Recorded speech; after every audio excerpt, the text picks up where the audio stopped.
John's kickoff. For a better game day, order ahead. It's a rivalry that dates back to 1901.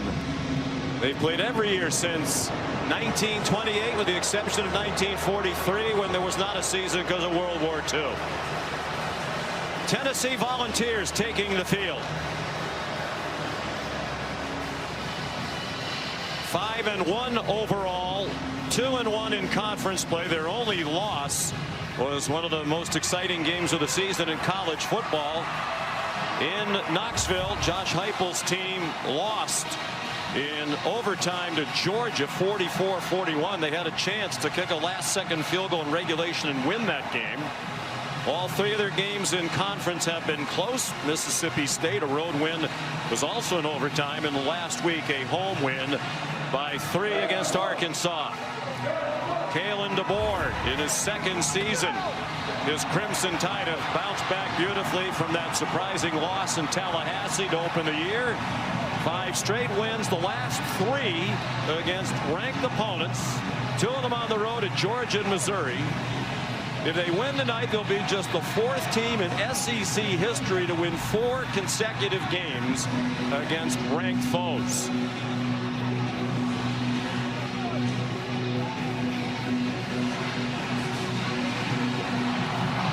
More than 100,000 on hand to greet the Tide.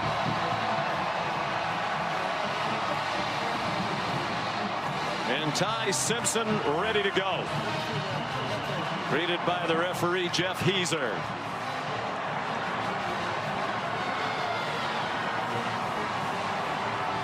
The opening kickoff in just a moment. This has been the Papa John's kickoff.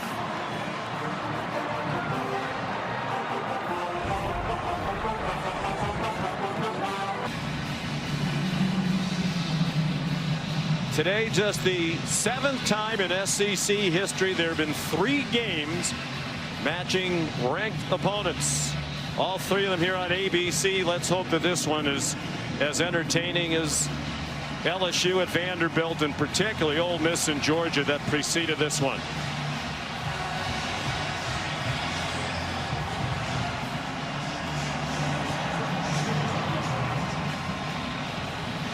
Kalen DeBoer won the toss and deferred. Josh Heupel's team will be first on offense. Connor Talty will kick off. It's a breezy evening here in Tuscaloosa. We have wind gusts up to about 20 miles per hour. You were on the field before the game, kind of a swirling wind. It can definitely affect the float on the ball in the kicking game and the passing game. Predominantly blowing left to right behind Talty's back here on the kickoff. 80 degrees at kickoff as he sends it down toward the goal line. And a fair catch made by Peyton Lewis. So Tennessee will start at the 25-yard line, led by Joey Aguilar. 1,680 passing yards this season. 6'3", 225 pounds, from Antioch, California, the East Bay in the San Francisco Bay Area. Has thrown for 200 yards or more in every start of his career, all 30 of them. This is his 7th for Tennessee. The first 24 came at Appalachian State. Off the play fake, he's on target to the far sideline to Chris Brazel, who's out of bounds short of the first down. An 8-yard gain. And as usual, Tennessee will go very quickly. They run a play about every 21.5 seconds. There was some movement before that snap. For a false start against the Vols. Before the snap, false start. Offense.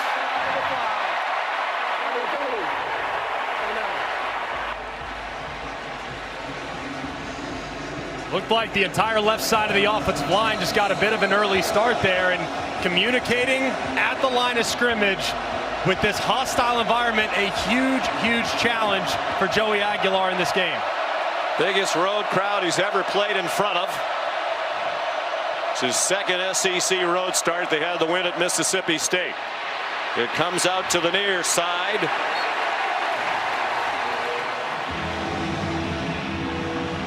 6-yard gain. Xavier Brown made the tackle on Mike Matthews. This is something you're not often used to seeing with Josh Heupel's offenses in the past, but this year they've intentionally gone to become a little more deliberate, willing to huddle, especially on critical down and distance like 3rd and short to start the game. Deafening noise. Aguilar under center on 3rd down and 2. Deshaun Bishop, the running back. They are running back by committee. Bishop got the call and he got stuffed. Got barely across the line of scrimmage. Deontay Lawson leading the way. A great play by Deontay Lawson, anticipating the snap and shooting the gap right inside the left guard Umarov, dropping the back right behind the backfield. A terrific start for the Tide. James Smith there as well for Alabama. Here's Jackson Ross, the 26-year-old Australian, to punt. Cole Adams back deep for it. And it's a good punt, end over end, and driving Adams back inside the 15. And he slipped down inside the 10. 52-yard punt. That breeze was at the back of Ross. So here comes Alabama on offense. Very impressive numbers for Ty Simpson, particularly the 16 touchdown passes, which leads the conference to only 1 interception. What's been most impressive is command, how quickly he's anticipating throws, understanding what the defense is giving him, and having an answer for both pressure and coverage on every snap.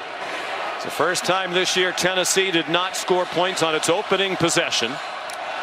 They had scored in all 6 games the first time they had the ball. Jam Miller dropped for a loss. Back at the 6-yard line.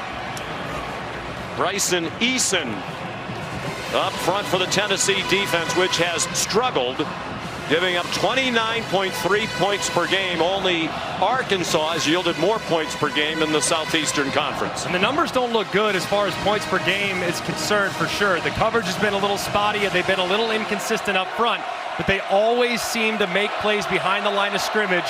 Getting Bama off schedule is a huge priority for Tennessee's defense. They play aggressively. They play for turnovers and tackles for a loss. They do give you a chance to make a big play against them. Quick slant. Simpson's pass incomplete. Colton Hood had the coverage on Isaiah Horton. These are the down and distances that Alabama has done such a great job of avoiding the last few weeks. They've been very good on 1st and 2nd down, and the vast majority of their 3rd downs have been 3 or less. So behind the sticks is not comfortable for them. Simpson on 3rd and long in the end zone and in trouble. Gets rid of it and has a man open over the middle for a 1st down. Josh Cuevas. An 18-yard gain when it looked like they might sack Simpson for a safety. And a great job by Ty Simpson avoiding the initial rush, buying a little more time, and they just completely lose track of Cuevas over the middle of the field. And as a tight end, he is excellent yards after catch. He knows how far he has to go. He gets north and south, doesn't dance, and picks up a critical conversion.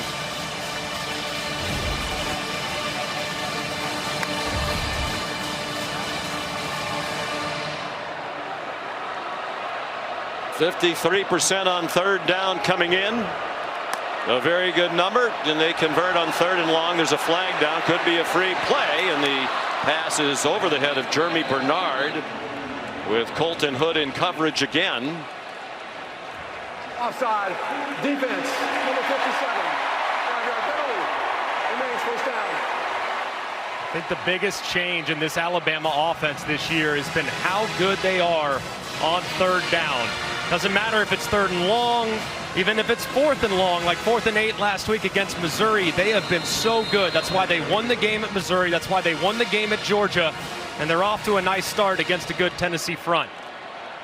Ryan Grubb, 1st-year offensive coordinator here at Alabama. Been with Kalen DeBoer a long time. Didn't come with them from Washington. Spent 1 year in the NFL with the Seattle Seahawks.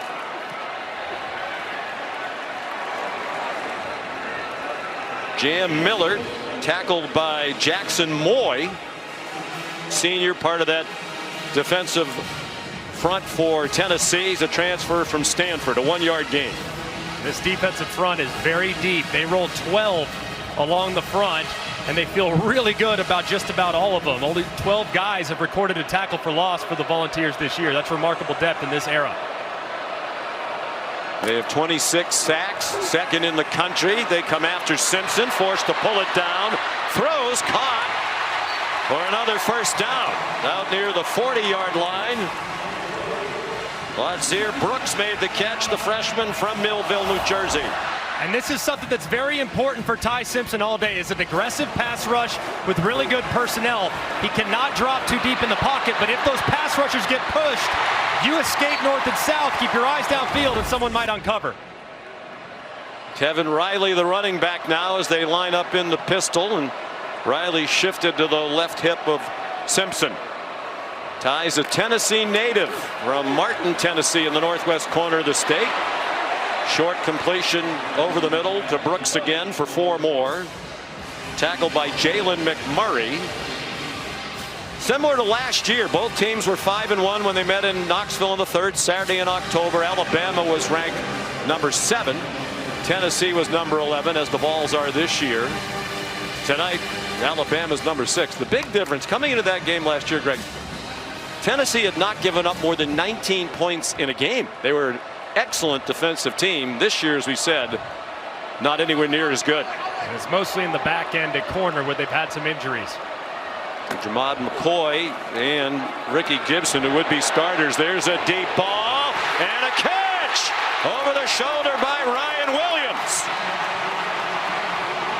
to the 25 of Tennessee for 31 yards. And a thing of beauty here from Ryan Williams, timing his jump perfectly, tapping that toe just before he goes out of bounds, and that's got to be a great sign for the young sophomore who's had some ups and downs this year. He's dealt with a couple injuries, but they say he's finally healthy and in a position to create big plays again.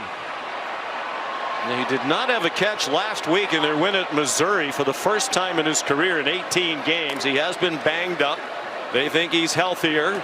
Here's a trick play, and this one's going to go a long way. Williams turned the corner. Simpson out there trying to block for him. First and goal, tied at the 9-yard line. Man, this play took a long time to develop. You can see the late pitch, and there's nobody home. It's a very aggressive front that will over-pursue, so misdirection can be very helpful for the Tide's offense tonight. Briskly on the move. Jeremy Bernard to the 4-yard line. On the 9th play of the drive, they started at their own 9-yard line. This is a great starting drive for Alabama. They've gotten most of their playmakers started. They've got a look at a couple receivers. Ryan Williams has already gotten going. It looks like Ty Simpson's seeing the field pretty well. Jan Miller, the running back. Williams in motion again. Miller straight ahead. Still fighting. They're going to mark it back near the 2 for a 2-yard gain. Here comes 3rd down and goal. Midway through the first quarter. Knowing Kalen DeBoer's aggressiveness, he's one of the best in the country when it comes to allowing his offense to go for it on 4th down. And I would anticipate inside the 2, assuming no lost yardage here, it's 2-down territory. 11th play of the drive, a balance of run and pass, 5 of each to this point. Bernard lines up, as does Cuevas. Now it's Cuevas who goes in motion. Simpson to the goal line, touchdown, Isaiah Horton.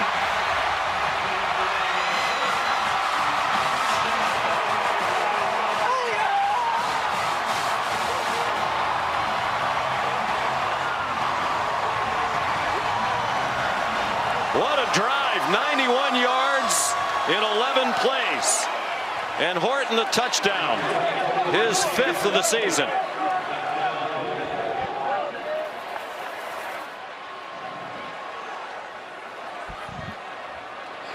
Simpson 5 out of 6 on the drive for 65 yards, now 17 touchdown passes and only 1 interception. Connor Talty's extra point makes it 7-zip. Just a thing of beauty all the way down the field from Ty Simpson, who locates the mismatch on the outside with his big receiver. 11 plays, 91 yards in 6 minutes, give the Tide the 7-point lead.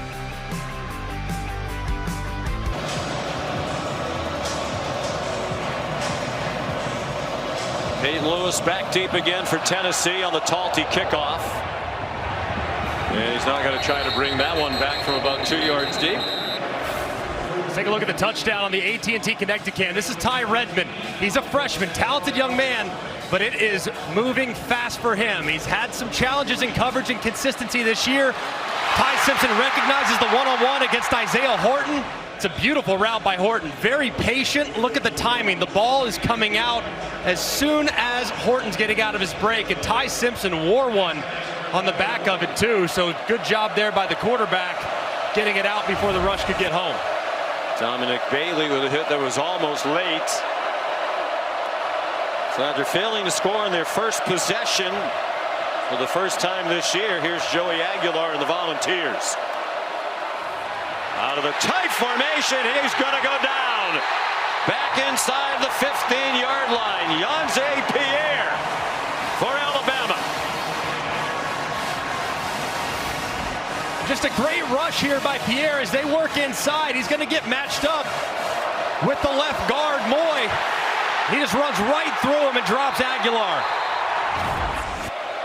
They haven't had many sacks, just their 10th as a team. Loss of 9. They marked it on the 16-yard line. Quick throw by Joey Aguilar. Chris Brazel the run after the catch. And he's out of bounds across the 25. They'll give him the 27 for a gain of 11, but they still need 8 more on 3rd down. The protection needs to be good. This offensive line for Tennessee has been outstanding all season long. To see some vulnerabilities early, it's a bit of a surprise, but on obvious passing situation, no Bama's pinning their ears back. Aguilar in trouble again, on target. Terrific leaping catch and a 1st down. Chris Brazel using all of that 6-foot 5-inch frame for a 17-yard gain. And a great job too by Aguilar, moving in the pocket, buying just enough time and getting it to Brazel on the over route. That was well executed by Tennessee. That's DeJohn Lee in coverage, the true freshman getting a start tonight. That pass is incomplete. And Bray Hubbard almost laid out the intended receiver, Mike Matthews. Dangerous throw in terms of the well-being of the receiver. And that's one thing Alabama's defense does such a great job of. Kane Womack is a master of disguise, and Bray Hubbard, his safety, has great instincts. That time he nearly baited Aguilar into throwing it right to him, or a near blow up on the side.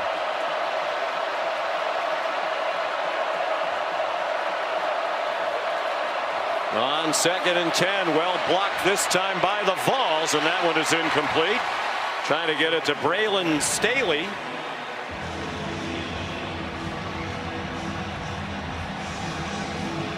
Looked like Justin Jefferson, who was dropping from his linebacker position, got a hand on it, and he did.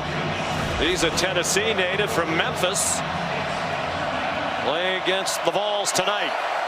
Tennessee, so far another 3rd and long. They have got to be better on 1st and 2nd down to avoid this down and distance. They bring a blitz. Aguilar got it off. It's the tight end, Miles Kitzelman. And he's very close to the 1st down. He's going to come up a yard short. 9-yard gain for the former Alabama tight end, who went leaping up and over DeJohn Lee. And a tremendous effort there by Kitzelman, who I think is the unsung hero of this football team. You can see the effort on the progressive pylon cam, and that knee wears the ball as he goes down, because it was spotted at the 47-yard line. And I bet they're taking a look at it, because it looked like it was a little closer than that. Rolling on the field, but the runner was short of the line of gain. That play is under further review. By John Almond, the replay official. 4:34 to go, first quarter. Alabama looking for it's not quite to the line to gain, which is the 46. They're about a foot and a half short. Josh Heupel's going for it on fourth down. Crowded backfield. Kitzelman has the first down. They're now 4 for 4 on fourth down this season. The only team in the FBS that's perfect on fourth down, but 4 attempts is very few. It's amazing. And if you look at their go no go percentages, they are 136th in college football. Just 11% of the time when they have that decision to be made, that they decide to go for it plus territory. 4 attempts on fourth down is also the fewest in FBS. Again, crowded around Aguilar, who hands it off to Bishop, who got pulled down for no gain, maybe a half yard. Bishop, part of running back by committee. Redshirt sophomore from Knoxville, came as a preferred walk-on despite the fact that he had a prolific high school career, twice Mr. Football in Tennessee. Now on scholarship. Play action pass, Joey Aguilar, man open. And a lunging catch as he inbounds. For the moment, they're saying yes.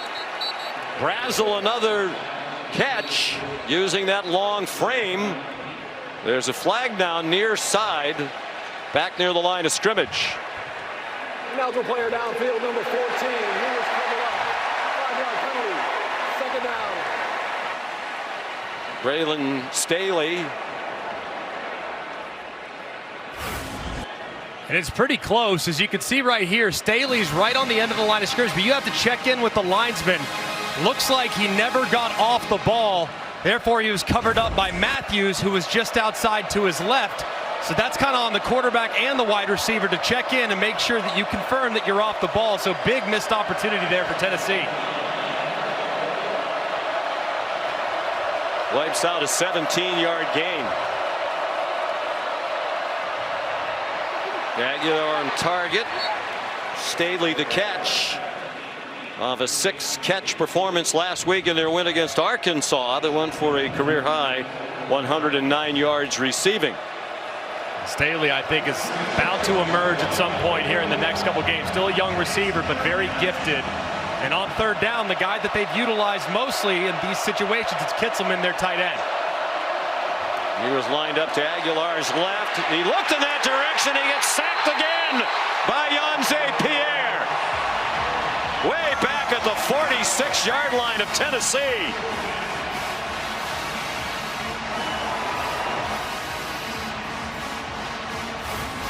And Yanze Pierre has been just waiting to get going, and here he does it again. The last time he won inside, but that was against the left guard. This time he's working against Lance Hurd.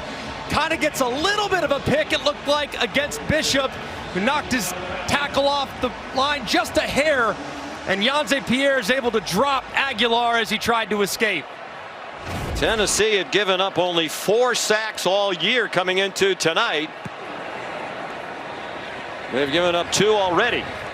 Fair catch made by Adams at the 11-yard line off the Jackson Ross punt of 43 yards. 7-0 Alabama, 1:45 to go in the first. Field and Boog, down goes another top 10 team, number 7 Texas Tech. Texas Tech goes down and just shows you even all that money can't buy an undefeated season. Raleigh Brown going in, Arizona State, the winner 26-22. Yeah, it's worthy of the field storming. And congrats to Alex Mortensen of the late, great Chris Mortensen, our ESPN colleague. His head coaching debut, UAB, ends Memphis's undefeated season, Sean.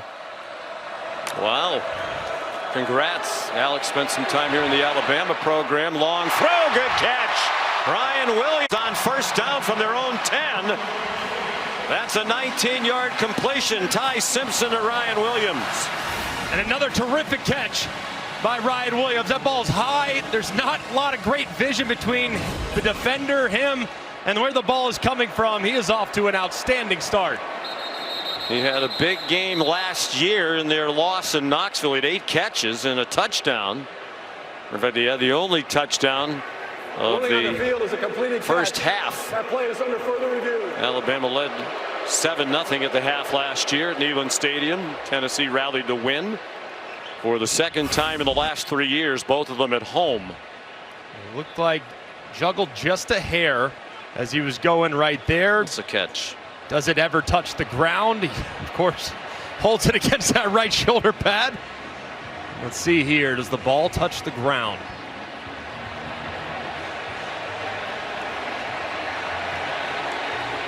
Well, let's bring in our rules expert, longtime Southeastern Conference referee, Matt Austin. Matt, what do you think?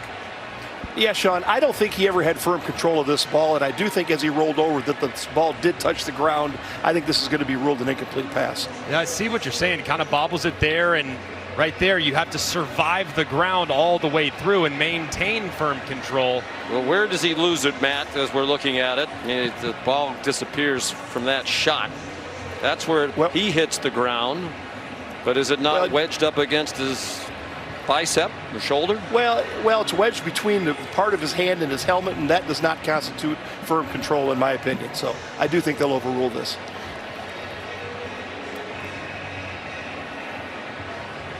Looks like it's still moving there too. So if it does, but he hasn't dropped it. Right. I think it's a tough one, especially with the call on the field was a catch.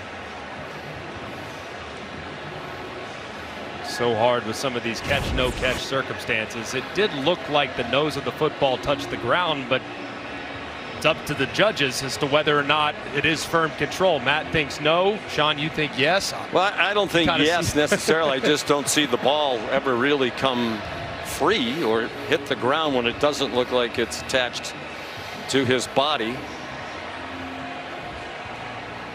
Of course, this process takes a while. It is collaborative with the conference involvement. After further review, the ruling on the field is upheld. Probably back to the original call, partly because there's no indisputable evidence beyond all doubt to overturn. And we have a first time. It's the first time I disagree with Matt, and I was right. Attaboy, Sean. And I wasn't necessarily right. I mean, the replay people agreed with me, which is also a first, I believe. Hey. We're getting somewhere.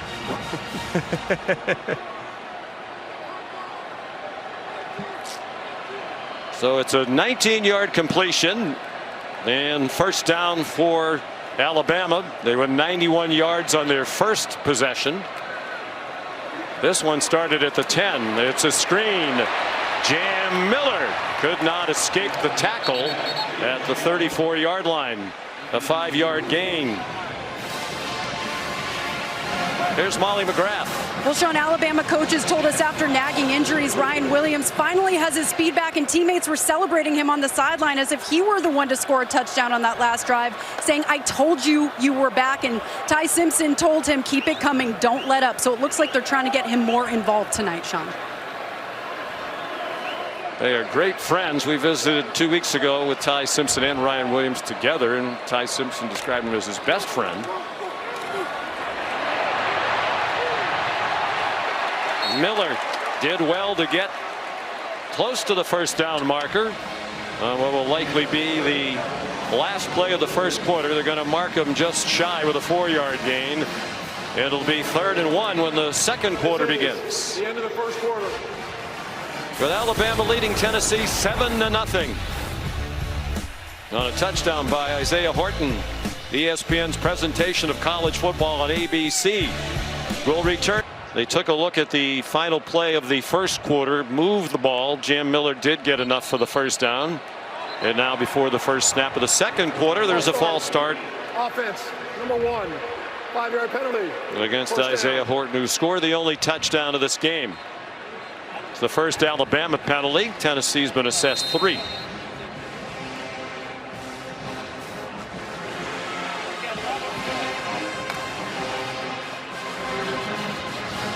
Ty Simpson threw an incomplete pass on his first pass of the night. He has completed 7 in a row since.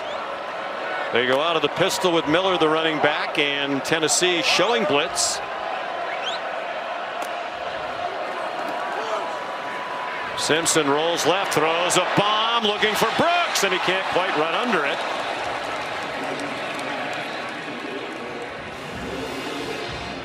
On return, Ty had the coverage. Ty Simpson's dad is here tonight, Jason Simpson, 20 years the head coach at Tennessee Martin, and already in a good mood as His team won today. The Skyhawks won at Gardner-Webb. So he had a chance to get here. One of the few times he's had a chance to watch Ty. He was at the opening game at Florida State. And of course that didn't go very well for Alabama and Ty Simpson. Dad made it in time for the pregame warm-up. We asked Ty about that yesterday. Well, your dad was only at the one game. It's the one game you lost. It didn't go very well. He said, we're not superstitious, we're just stitious. Just a little stitious. Just a little stitious. Just a tiny bit. And what football player isn't? But I know he's proud of his son. And I'll tell you what, Ty plays like a coach's son, man. So cerebral, making great decisions, and he has a lot of freedom at the line of scrimmage.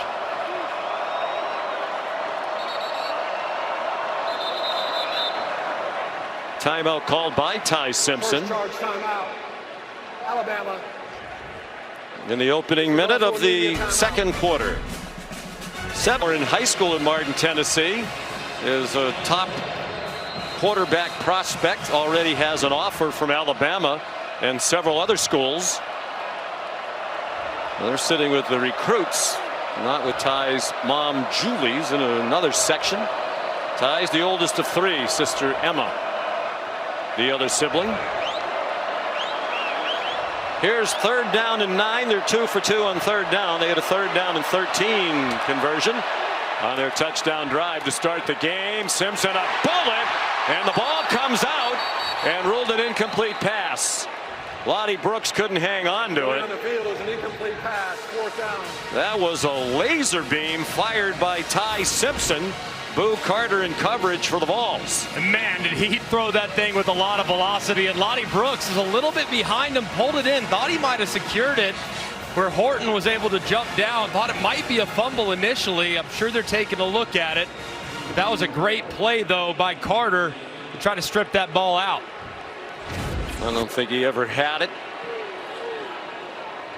Blake Dowd on the punt for Alabama. Boo Carter back deep, standing at his own 10. Low wobbly kick and a fair catch made by Carter. Here's Molly. Well, Sean, you mentioned quarterback Ty Simpson's dad, Jason, the head coach at UT Martin, and he admitted to us before the game he tried to keep things moving in their win today so he could attend his son's game. They ran the ball more, over 240 yards. He didn't challenge a couple penalties, and thanks to NIL, Ty had a plane waiting for Dad the second after this one went final. And you saw that embrace pregame. He told Ty, catch every snap, do the little things well, always coaching up his son, Sean. And you can tell when you talk to Ty, he's the son of a coach, a very good coach. Won 5 Ohio Valley Conference championships, most of them in recent years. There's 1st down for Joey Aguilar and the Vols, and the catch made after a 9-yard gain by Braylon Staley. How about our visit 2 weeks ago with Ty Simpson? We asked him, did you ever think about going to UT Martin playing for your dad? He said, no, my dad said, I'm not coachable. Still intending to try, though, today before the game. There's a 1st down pickup and a tough run by Peyton Lewis out to the 42. He got them some tough yards last week in that win against Arkansas. Scored a couple of touchdowns from down near the goal line. Picked up a late 1st down as they were protecting the lead. He got 11 there. And that's really the identity of this Tennessee offense. Everyone thinks about the big plays, but it starts with the run game, and they need to get it going so they can avoid the 3rd and longs. They rushed for 264 last week in their win over the Hogs. Lewis out near midfield with a 6-yard gain. Tennessee came into tonight, and they've been one of the highest scoring teams in the country all 5 years under Josh Heupel, having scored at least 34 points in every game this season. The only other team to do that was Texas Tech, and as Kevin Nagandi just showed you, they did not reach 34 in their loss at Arizona State tonight.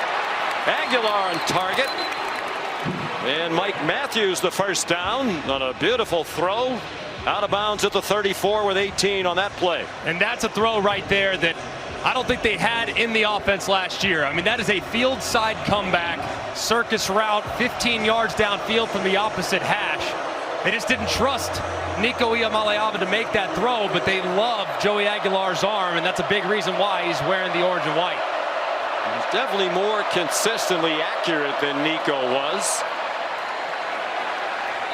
Lewis, the ball carrier again. Sophomore from Salem, Virginia, got 2. One thing with this offense, this is called the fringe part of the red zone. Traditionally, the red zone starts at the 20-yard line, but in an offense that's built on creating explosives, this is in many ways the red zone extended.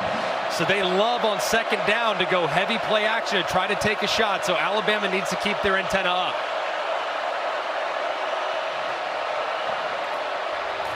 Aguilar incomplete.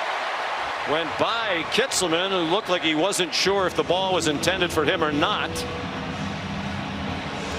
So here's 3rd down and 8. They are on the fringe of field goal range for Max Gilbert. Kane Womack, the defensive coordinator for Alabama, this is an area of the field where he likes to bring pressure. He likes to heat up the quarterback because a sack likely knocks you out of field goal range. The ball's 1 out of 4 on 3rd down. Aguilar got it off on target. Braylon Staley tripped up inside the 5. Deshaun Jones saved a touchdown for Alabama. It's a 30-yard gain for Tennessee. They run quickly to the line of scrimmage at the 2. Lewis dropped for a loss. Nakai Hill-Green and the Alabama defense lined up quickly. They know they need to be ready, and they were to drop that for a 2-yard loss. And when Tennessee gets inside the 5-yard line, they are 90+% run. Why? Because the passing attack where they stretch the field disappears when the field condenses. But when the passes come, it's usually here on a second down with a play action trying to get somebody behind the defense.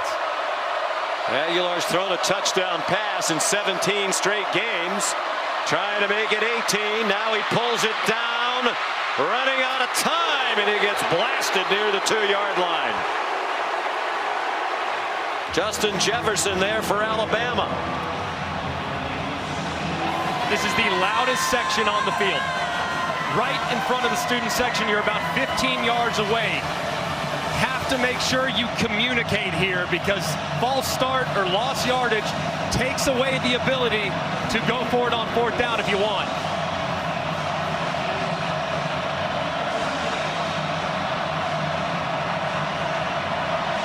Third down and goal from the 2. Lewis, the running back. Kitzelman shifted toward the backfield. Aguilar, touchdown! Braylon Staley in the back of the end zone.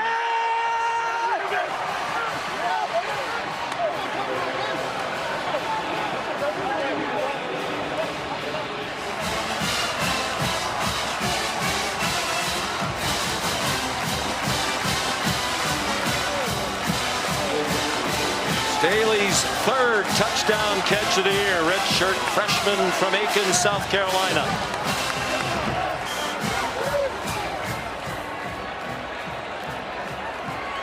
Ten plays, 78 yards. Staley had 3 catches on the drive, including the touchdown. Max Gilbert to tie it.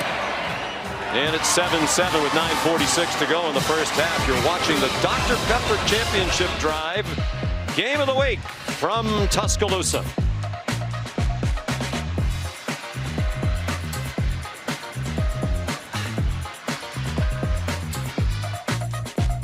Starner of R&R Cigars here in Tuscaloosa, hoping that he has to hand out some stogies to celebrate a victory. But the Vols tied it on a nice drive, 10 plays and 78 yards, and another touchdown pass for Aguilar, his 15th of the year. Josh Turbeville kicks off. Ladzier Brooks is the deepest for Alabama. Usually a touchback for Turbeville, 39 times in 44 kickoffs. That one's going to go out of bounds. Kicking into that breeze that we mentioned at the start of the game. Kicking team, number 94, ball be placed at the 35-yard line. First down. Well, the offensive staff for Tennessee have found the matchup that they like, and it's Staley against Day-Day Jones. This time they got it right there. The matchup is perfect in the back.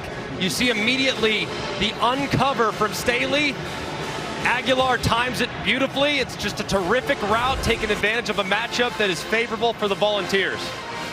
In 18 straight games with touchdown passes, now the longest active streak in the country. Blake Shapen of Mississippi State had thrown one in 21 straight games, but that streak ended today in Mississippi State's loss at Florida. By far the best starting field position for Alabama. They started their 9 and their 10. And Kevin Riley dropped for a loss by Jeremiah Thielander. Here's Molly. Well, Sean, Tennessee quarterback Joey Aguilar took a hard hit on that last drive, and athletic training staff rushed over to him when he was on the sideline, and they were looking at the back of his neck. They still are. He tried to move his neck around and was in visible discomfort. They massaged the area, and he keeps testing the mobility of his neck, and it's very obviously bothering him, Sean. Getting treatment as you speak, Molly. Ty Simpson's 9 for 11 for 95 yards and a touchdown.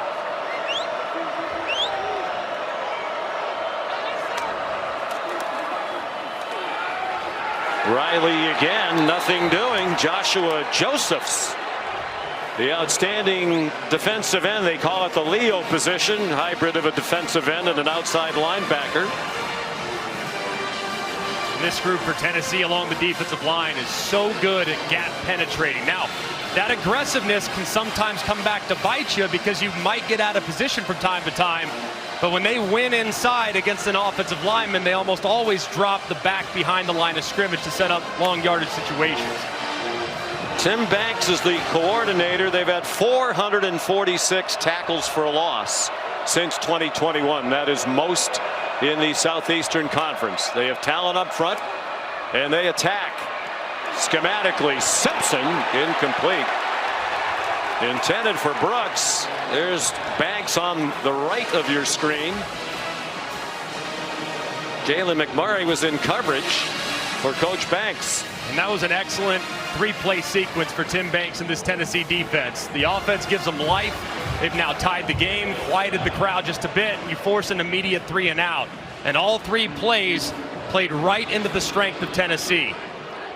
Negative yardage plays on 1st and 2nd down, forcing long yardage 3rd down.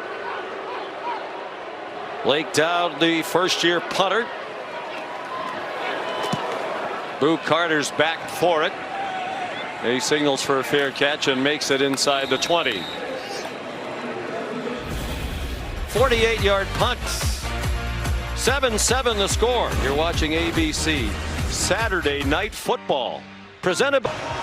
But it is Aguilar to continue, at least for the moment.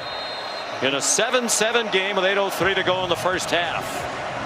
Sometimes with that neck, especially if it gets tight, it can have a bit of a disruption with your accuracy, so worth watching here. He's 10 out of 13 so far for 118 and the touchdown. Off the play fake, takes the check down. That's a little too high for Peyton Lewis. Aguilar showed off tremendous accuracy in that game against Georgia. Started 14 for 14. And he wasn't check down Charlie, as Rex Ryan would say. It was certainly not dink and dunk that day. I think they were going for deep balls every play, it felt like.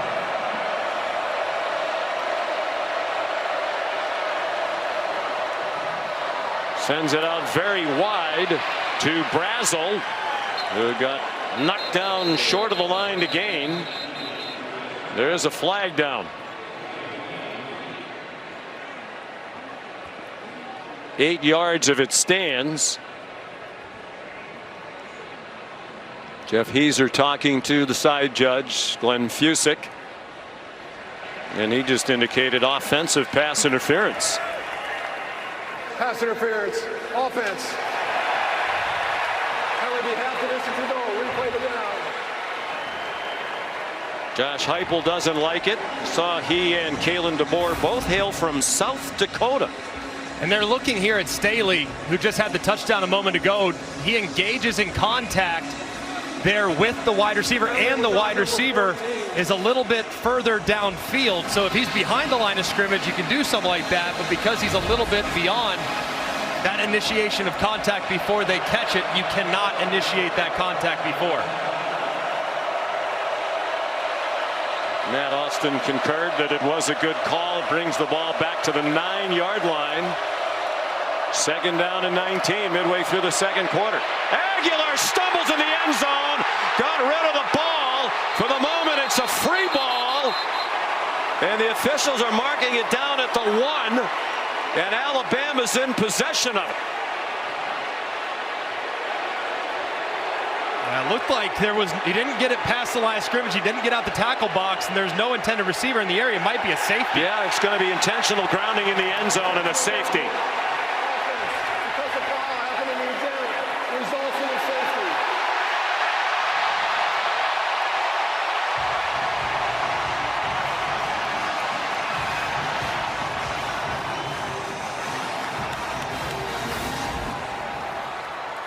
And just a great rush. It's Yonze Pierre on the right side again, who's just bowling Perry, the right tackle, right into the legs of his quarterback. And Pierre so far has arguably been the best player on the team.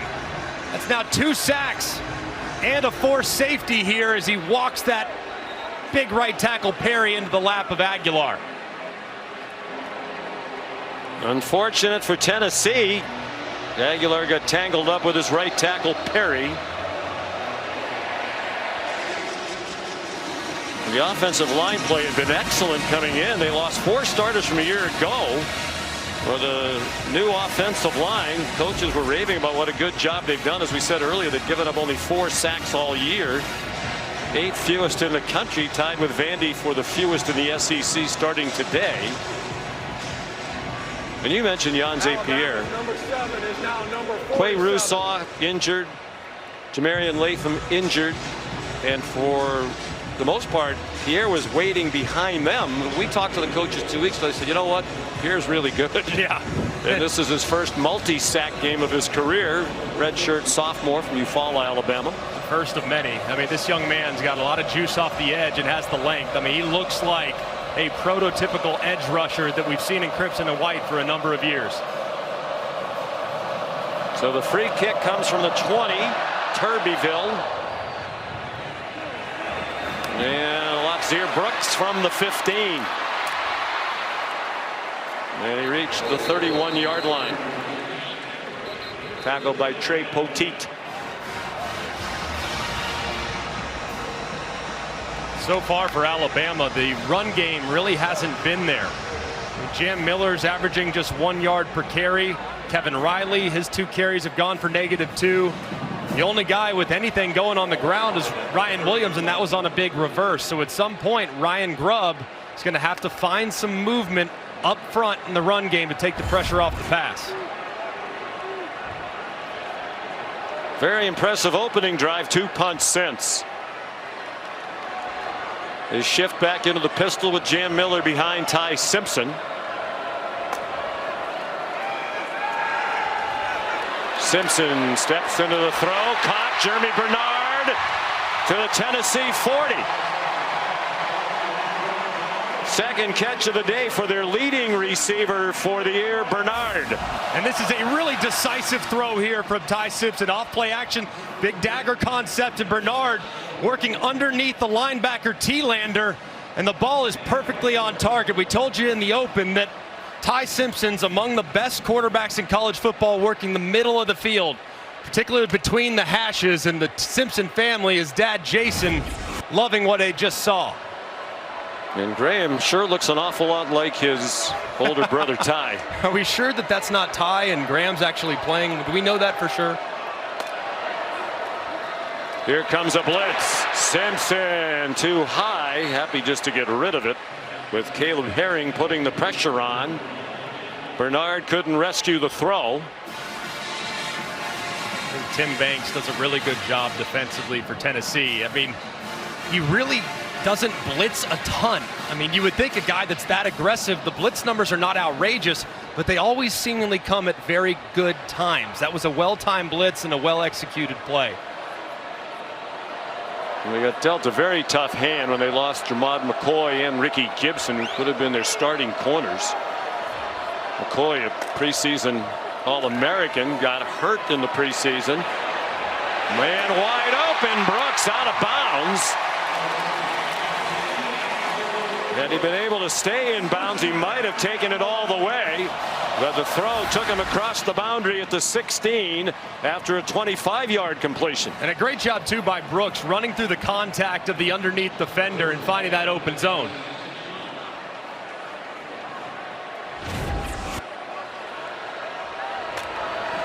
Ryan Williams went in motion. Design run for Simpson, who was considered a dual threat quarterback coming out of high school in the class of 2022 from Martin, Tennessee. Boo Carter made the tackle.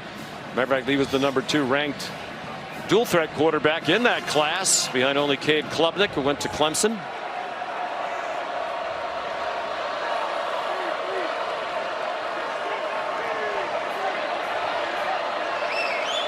He grew up in Tennessee, surrounded by volunteer fans, was heavily recruited by the Vols, said they were really the runner-up when he had to make his decision where to go, and he chose Alabama. Simpson caught. Good hands catch by Ryan Williams. First and goal, Bama at the 2. 14 more on the throw by Simpson.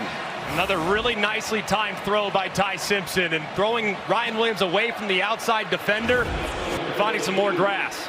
3 catches, 64 for Williams after he was shut out last week at Mizzou.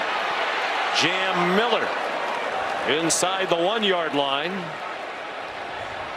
Simpson's velocity looks fast even in slow motion replays. He can really rip the ball, man, and that's something I don't think a lot of people knew about. I mean, knew he had a lot of talent, but the velocity on the ball is something that's kind of blown everybody away, and I think a lot of it has to do with the confidence that he's playing with. When he releases the ball, he knows where it's going, so he can put a lot of juice on it every time he throws. There's his mom, Julie, looking on anxiously. 2nd and goal. Simpson under center. Cuevas the move man. The pitch back to Miller for a walk-in touchdown.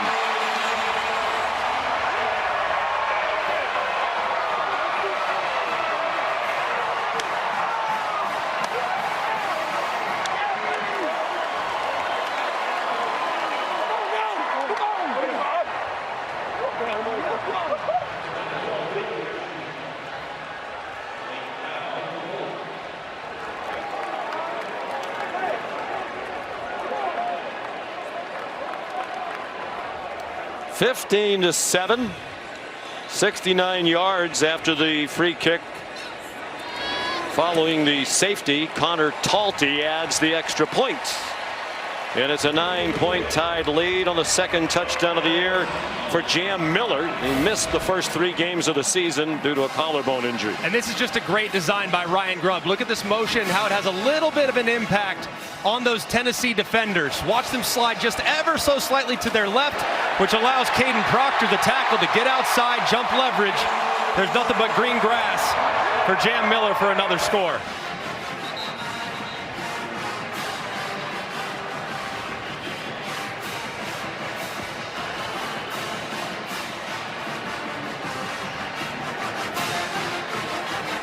The Simpson family. They're one big happy family. They're just not sitting together because Graham's with the recruits. And Mom is sitting in her seats. Yeah, if you're sitting with the recruits, you get a free meal. I think that makes perfect sense, right?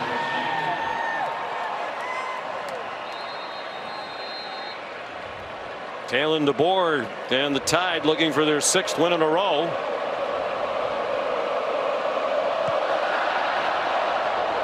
Here's the Talty kickoff. It'll be a touchback. Molly McGrath. Well, Sean, after that safety, quarterback Joey Aguilar went straight to the injury tent. Athletic training staff took his shoulder pads off in there. And remember, he was dealing with an apparent neck injury. He was still testing the mobility of his neck on the sideline. But he asked for his helmet right away after exiting the tent. Looks like he's trying to play through that discomfort, Sean. All right, Molly, thank you. And he's tough as nails, man. I got so much respect for this young man. He's going to fight through anything. Sean referenced already. He's just so blessed and proud to be here after the journey he's had. But if you look at the last drive, one throw was very accurate, one throw was just off the mark. And like a high-powered sports car, you need everything in line to be as accurate as possible. So watch his accuracy here.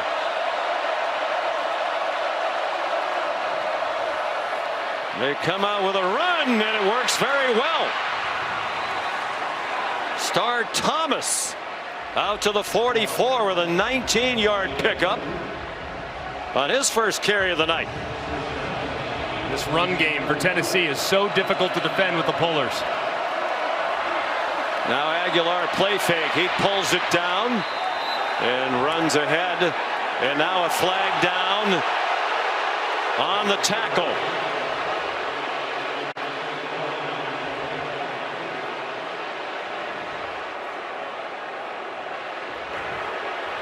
After the play was over, personal foul, unnecessary roughness, defense, number 23, 15-yard penalty, first down.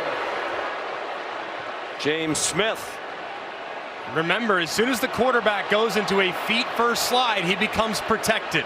So you have to do your very best to stay off him as best you can. That time, James Smith, little late upon arrival. I think it's the correct call.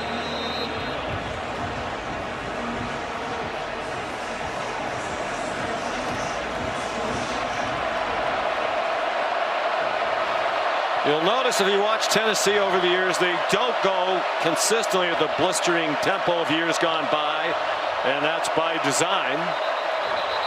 There's a flag before the snap. Heupel's going to be irate because the umpire signaled false start when it looked like a defender might have jumped in the neutral zone. I'm sure that's what he's trying to argue right now.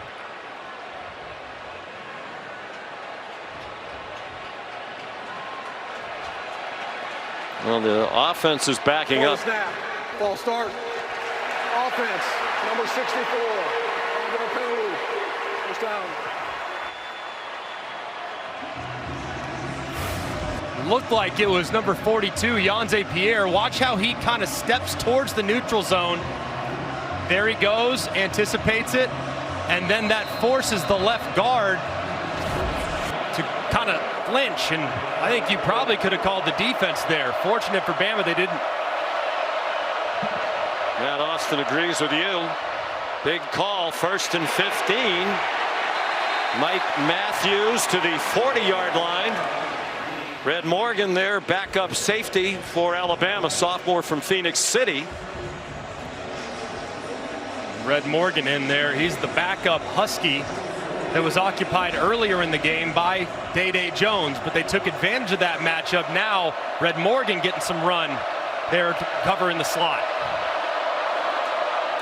2nd and 11. Braylon Staley's catch gets him to the edge of field goal range. Damani Jackson there, who did not start tonight. He lost the starting job to the freshman Dijon Lee. The coaches said Jackson would play a lot, be part of their rotation. Here's 3rd down and 7. So far early in this game, it's been Staley, the slot at the bottom, that's created the biggest problems for Bama's defense. Ticking down to the 2-minute stoppage. They won't snap it before that. This is the 2-minute timeout.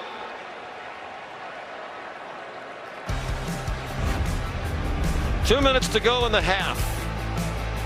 Pierre, a presence on defense.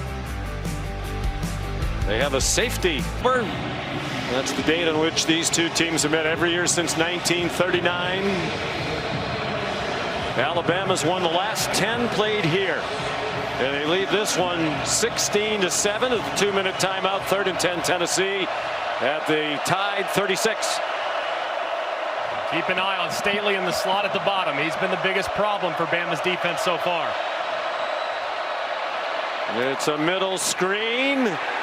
And they're short of the first down by 2 yards. The tight end, Miles Kitzelman, who's now played in 2 games for each team in this rivalry. The first 2 at Alabama and the last 2 years for Tennessee. Please reset the game clock. It'll be 4th down and 2. And a timeout called. We'll see what Josh Heupel elects to do. I would assume, Greg, that he will go for it, although as we chronicled earlier, they've only gone for 4 4th downs all season, including 1 tonight. Yeah, but I think at this point you're acknowledging that Alabama's offense is going to be tough to stop throughout the course of the game. They've played well against the run, but the back end remains a bit of a challenge, especially with those wide receivers and the reemergence of Ryan Williams. So I think knowing that 7s are going to win this game, not 3s, I totally endorse going forward here on 4th and 2. And a compelling game. 2 5-1 teams. Alabama 3-0. Not even to the halfway point of the conference schedule. And yet only one other undefeated team in the conference, and that's Texas A&M after Ole Miss went down in that classic at Georgia today. They are going for it on 4th down and 2. From the 31, they are in field goal range. Star Thomas is the running back. On the right hip of Aguilar. Pressure right up the middle. Aguilar got it off. Caught. 1st down. Miles Kitzelman. They came after Aguilar. Plenty of poise to complete the pass. And a great job by Aguilar, knowing the all-out pressure is coming from Alabama's defense. He knows he can't block them all, so he's got to beat the unblocked defender, Deontay Lawson, with the throw. He does so accurately, and it's a big 4th down conversion. Please reset the game clock to 1 minute, 49 seconds. Please set the play clock at 40. We'll start on my signal. Kane Womack, the defensive coordinator, has to be pleased with what they've done so far. They've held the leading scoring team in the country to just 7 points. With 1:40 to go on the clock, now running again. Left in the half. No need for Tennessee to be in a huge hurry, especially considering how good Alabama's been stealing points before the half. Aguilar, and it's broken up. Well played by Red Morgan, who had the coverage on Braylon Staley. Day Jones struggled early in this game, locking down Braylon Staley, and they sub in Red Morgan. He makes a good break on the slant to break up the pass.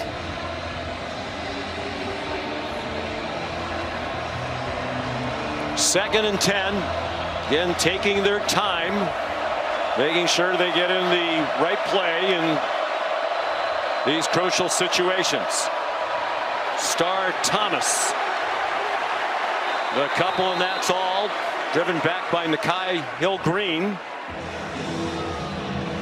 Playing for his 4th school in the last 4 years.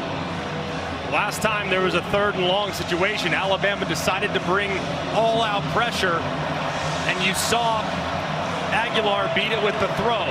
Will they bring the heat again, or will they show blitz and then drop out?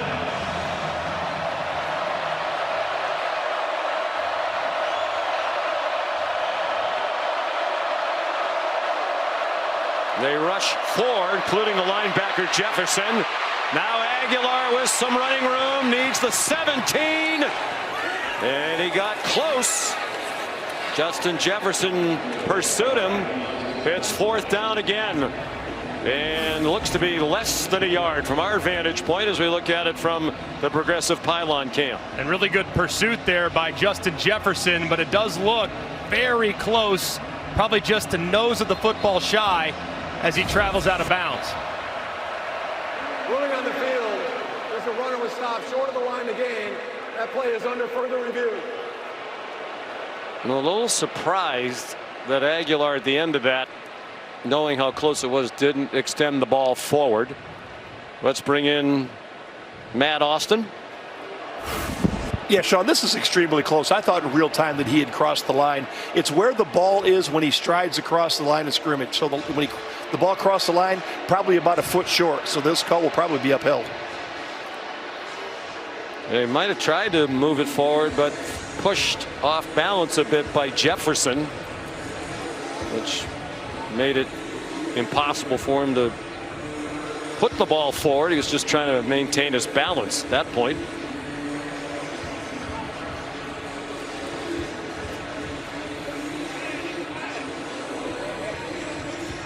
He is fun to watch. 24-year-old Joey Aguilar. Perhaps you saw the feature on game day. No offers out of high school in the San Francisco Bay Area. Went to City College of San Francisco. He redshirted for a year. 90-minute train ride on the Bay Area Rapid Transit, back and forth every day. Then they didn't have a season in 2020 because of COVID. He thought that might be it for football. He was thinking about becoming a firefighter. Friends and family convinced him to take one more shot at football, so he went to Diablo Valley Community College, a little closer to home. Fared well, wound up at App State, 2 years the starter there. Was going to go to UCLA out of the portal, was at UCLA in fact. Here comes the verdict from Jeff Heiser. After further review, the runner is short of the line to gain. It will be 4th down. So he goes to UCLA, thinks he's going to be the starting quarterback. Tennessee has a very nasty divorce with Nico Iamaleava, who apparently wanted more money in NIL. Tennessee were not doing that. Maliava goes to UCLA. Now Aguilar doesn't have a starting job. Tennessee needs a quarterback. They knew very little about Joey, but it's a marriage that worked out very well. And Joey Halsley, the offensive coordinator, I talked to everybody that ever worked with them. Everyone could not sing his praises more. They really did their homework, and they got a good one in Aguilar. Here's another 4th down, 2 for 2 tonight. This is inches. And they hand it off to the tailback for a 1st down, Deshaun Bishop. Now Tennessee needs to start picking up the pace just a little bit. That's Jose Aguilar, Joey's dad, here tonight from Antioch, California. And Josh Heupel is using his first timeout. I think he might have wanted a few more seconds back on the clock. Stay tuned for the Capital One halftime report. Kevin and Booger standing by. It's been a very eventful day, particularly here in the SEC. Such a fun couple of games, man. I mean, just no need to change the channel today. ABC from noon all the way through the night with the Vanderbilt win. What a tremendous job Clark Lee has done. And of course, how about the gutsy performance by Georgia and their offense? They find a way to win.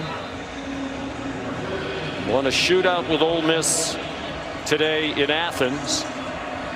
So here it's a 9-point lead for Alabama, but Tennessee's on the move. They did put a little bit of time back on the clock.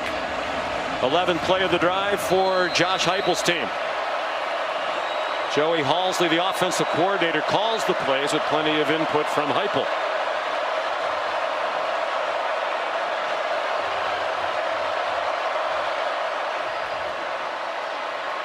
Aguilar to the end zone, incomplete, trying to get it to Brazel. Fabian Brown had the coverage. This is the part of the field for Tennessee where it does get a little bit difficult. They're a little limited with their playbook because of how much of it works vertical, and quite a bit of contact there on the outside in the attempted jump ball to Brazel. That is a lot of contact, but not flagged.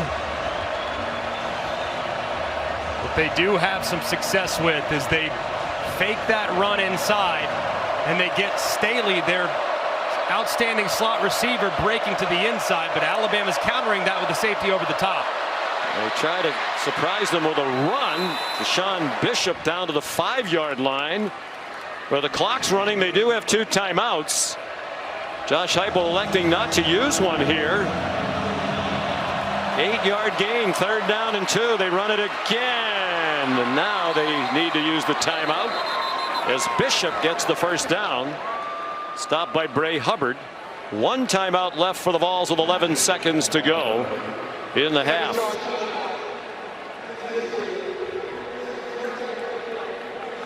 Time to take a look at tonight's playbook, brought to us by Modelo.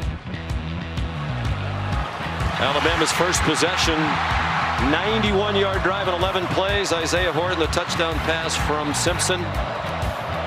Staley tied it, and then the safety as Aguilar got his feet tangled up with an offensive lineman. That made it 9-7. Jam Miller touchdown running the extra point, 16-7.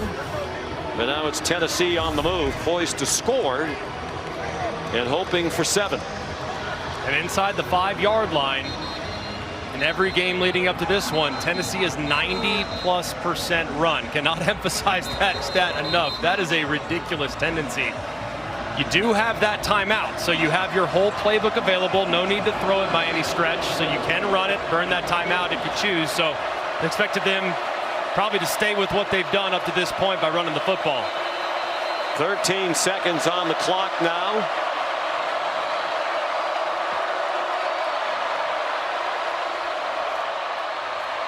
They try Bishop again. He didn't get there. And now they're going to have to use their last timeout with 9 seconds to go. Third and final timeout.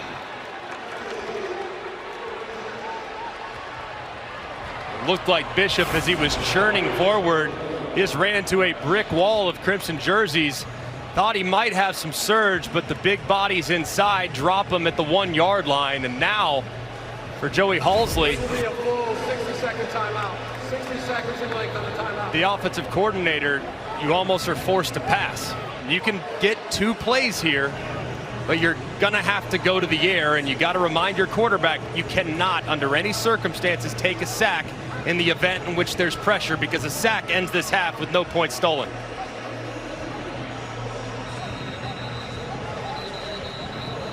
Such a well-coached team on offense, highest scoring team in the country in the 5 years under Heupel, with Halsley the offensive coordinator the last few.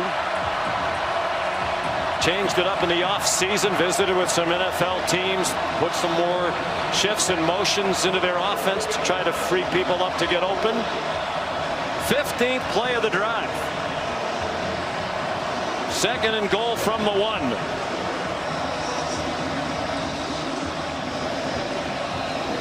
Heavy personnel looks like in the game for Tennessee. They got Gentle, number 35, at fullback. Third and final timeout. Alabama. Called by Alabama. 30 seconds in length.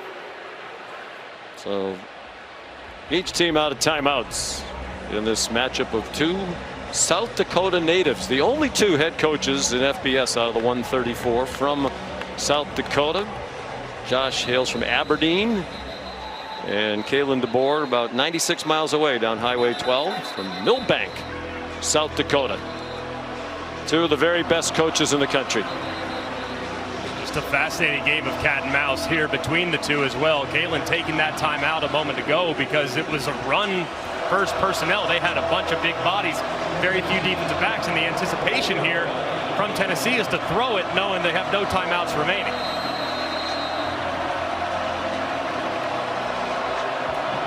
They line up again in what you would think is a run formation, but it's hard to believe they try that, because if they don't score, the half's over. And it's a play action pass, and it's intercepted. Zabian Brown with 1 man who can catch him. Zabian Brown all the way. Touchdown, Alabama.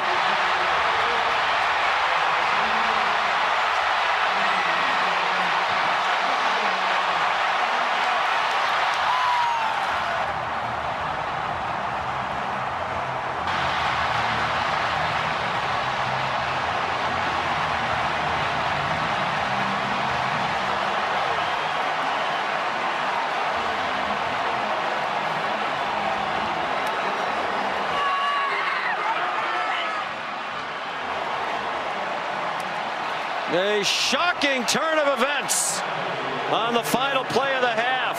Zabian Brown, the sophomore from Santa Ana, California, a 98-yard interception return. And Talty falls down the extra play. There's a little bit of a bobble on the hold. Kane Womack's defense with an enormous play.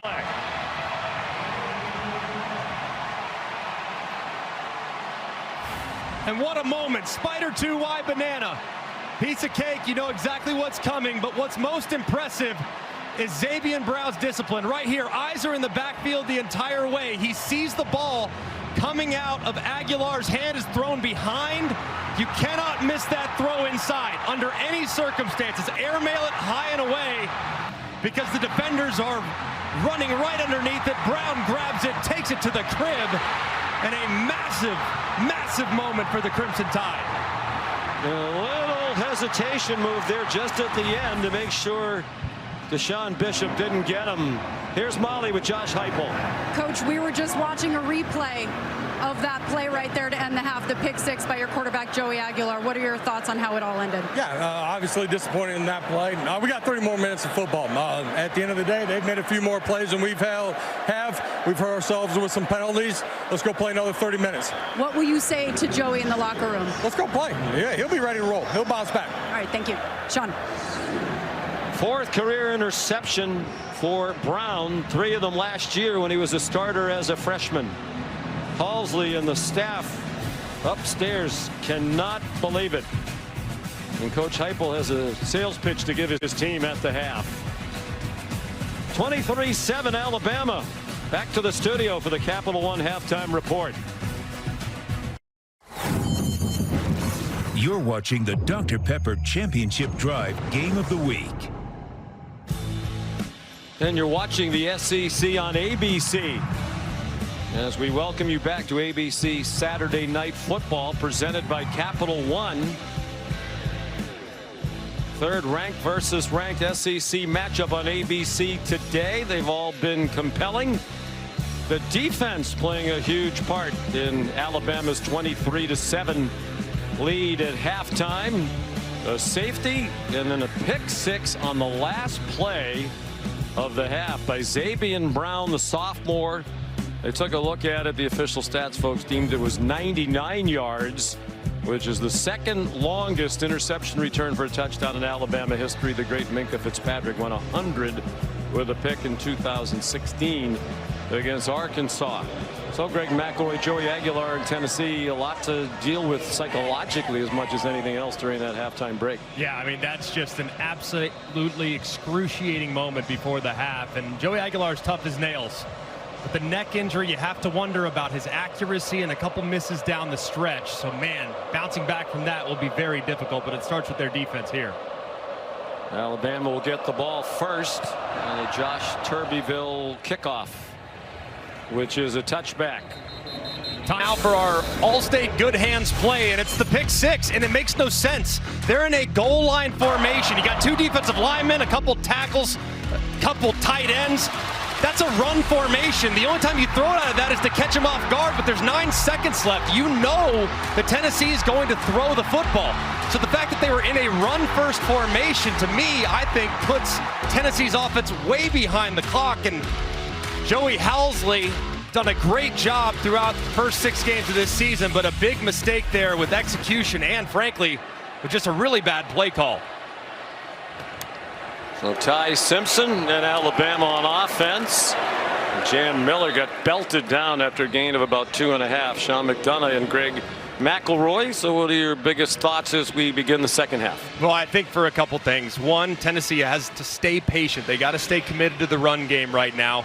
The play action pass will come, but you have to stay committed to the run. And then for Alabama, they got to get their run game going because they're in the first half. There wasn't a lot of opportunities for Jam Miller to kind of create against this front.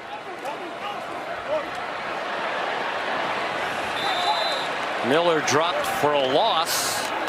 Here's Molly McGrath. Well, Alabama head coach Kalen DeBoer told me there was great energy in the locker room after that pick six to end the half. He said, we are a better team when our energy is high, and he told his team to hold on to that momentum, stressing the importance of scoring on this first offensive possession. But like Craig said, DeBoer stressed we can be better offensively. We want more domination in the run game. And the message among players in the locker room was finish this. Don't let them come crawling back. Remember, quarterback Ty Simpson criticized his team for their inability to finish games, guys.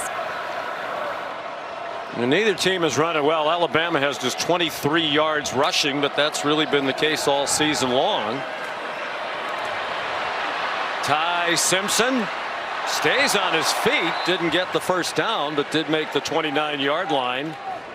It'll be 4th down and 6 after a 7-yard gain. Jordan Ross made sure Simpson didn't get the first down.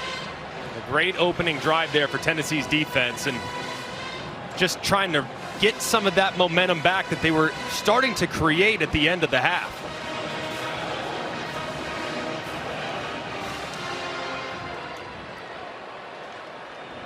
Blake Dowd on the punt for Alabama. Not a very good one. Low and short. Boo Carter taken out of bounds at the 39-yard line. by Dre Kirkpatrick Jr. 40-yard punt, 9-yard return. So a good start to the half after the disastrous ending to the first half. A 3-and-out forced by the Tennessee defense. Here comes Aguilar. 14 out of 21. 18 straight games with a touchdown pass now, but the very costly interception that was returned for the score by Alabama. But he's been in this spot before. He's got 48 career starts at the college level between JUCO and App State and Tennessee. So he's been in the storm before. He can bounce out. Deshaun Bishop tripped up by Zabian Brown, who had that 99-yard pick six. Brown started every game last year as a freshman. Did have one touchdown last year on a fumble return for a score against Mercer.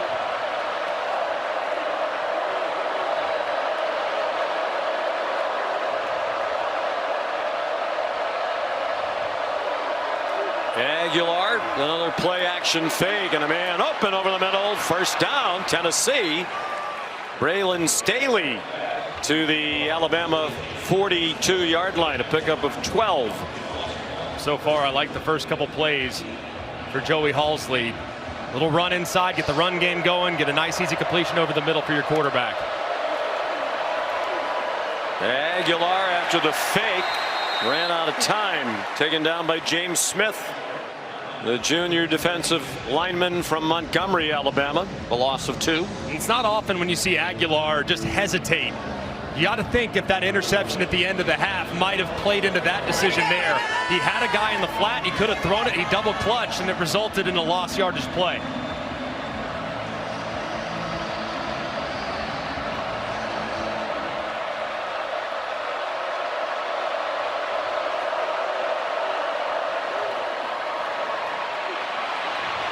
Bishop, nice cut. Deshaun Bishop might go the distance. Touchdown, Tennessee.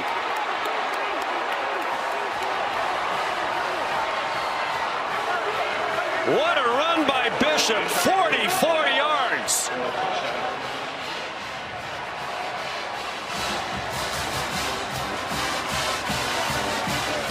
And what a response to that calamity at the end of the first half. A 3-and-out on defense and a quick score when they get the ball back.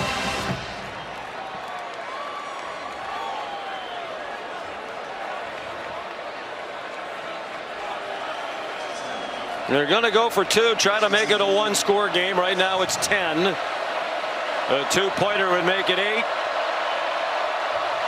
Tight bunch to the right. Go for Dose, brought to us by Dos Equis. Aguilar into the end zone. That's intercepted. Dejon Lee tackled from behind by Mike Matthews. He was thinking about going for Dose in the opposite direction.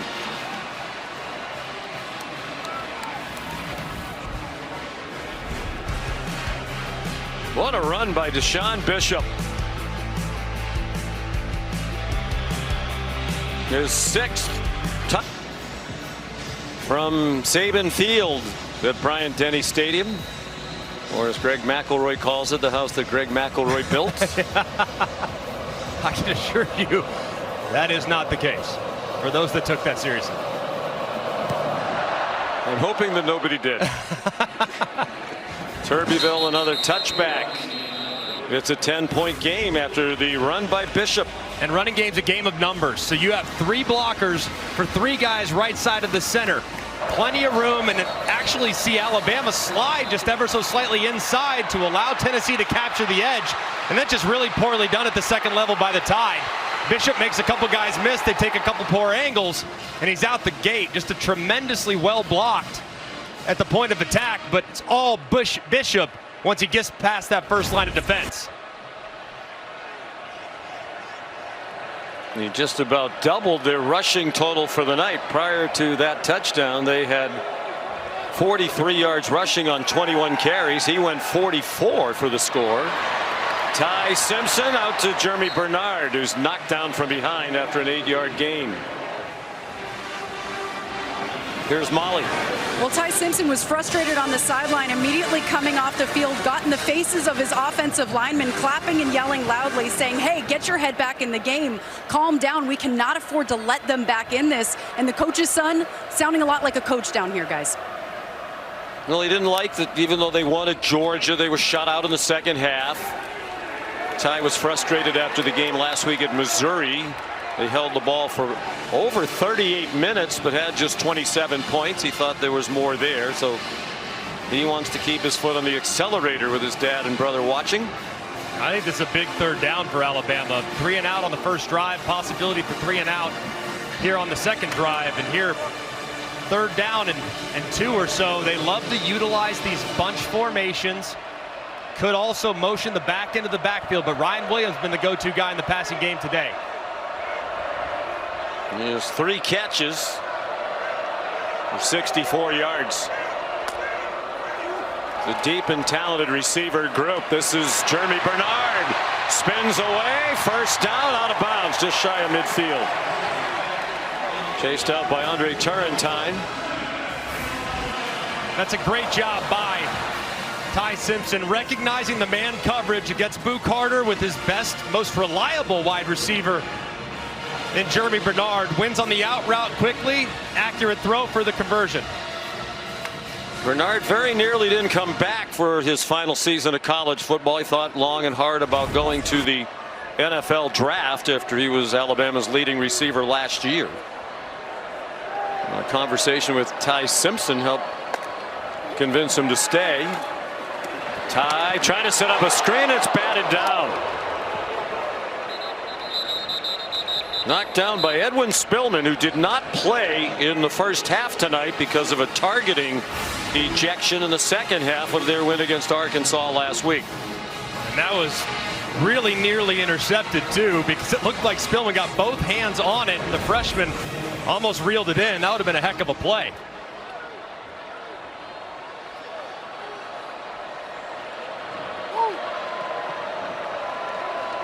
Second and 10. Bernard, the motion man. Gave them 3 receivers to the right. Simpson looked in that direction. Nice diving catch made by Ryan Williams, just shy of the first down by about a yard. Man, that was a heck of a catch too. One of the rare off-target throws by Ty Simpson. Did Williams go down and reel it in? Looks like he did. That was a tremendous catch. For a 9-yard gain. Crowd doesn't like the center judge standing over the ball, but Tennessee had to be given a chance to substitute because Alabama did. Third down and 1.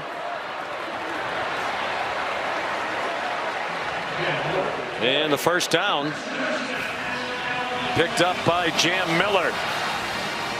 With this drive marching the way it is, this is kind of the area of the field where you might be thinking a little pressure with the momentum that Bama's starting to create offensively.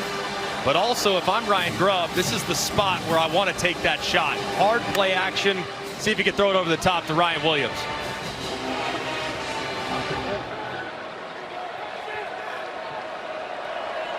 Cuevas resets to the right as Simpson goes under center with Miller, the running back. Williams in motion, and that pass is batted down.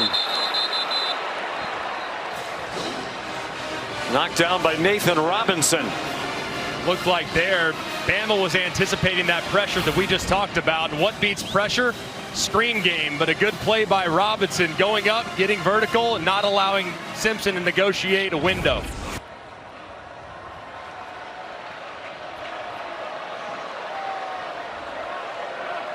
Robinson, a big man, back up in that defensive line, 6'6", 300-pounder.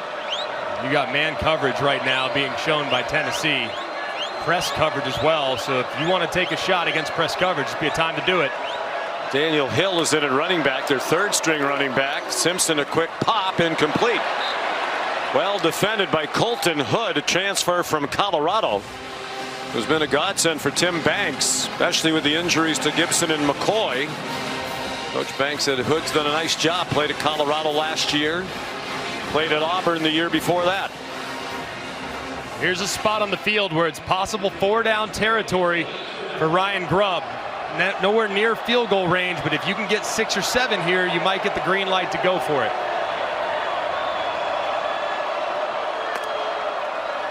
Two for 2 on 3rd down in this drive. Simpson surrounded. Ball pops up in the air. No whistles yet. That's a live ball, at least for the moment. And it looked like Joshua Josephs has it for Tennessee, and it's volunteer ball. Ruled a fumble. Most of the players seem to think it was an incomplete forward pass, but there was no whistle. And at least for the moment, to the dismay of Kalen DeBoer, it's Tennessee ball near midfield. It looked like it was Jordan Ross coming around the left side with Caden Proctor trying to get a hand on it. As Ty Simpson's pulling it, looks like there the hand does look like it's moving forward. He does collision the left shoulder of Proctor. I still think he had control as that hand began that move towards the line of scrimmage. Well, Simpson was aware of it immediately. He started after the ball. Actually, then he stopped. Yeah, he did hit, it appeared, the shoulder of Caden Proctor, his own tackle. The officials still conferring. And a lot of the players not aware that that was a free ball. Simpson went diving for it, but didn't possess it. And Josephs got it back. If it stands, it's just the 3rd turnover of the season committed by Alabama. And after the conversation, the officials are saying volunteer football.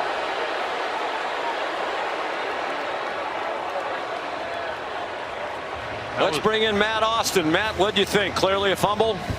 I think it is a fumble. I don't think he has firm control when that hand starts forward. I don't know if it hit his own player, but it looked like as his hand came forward, that ball was already popping up the top of his hand.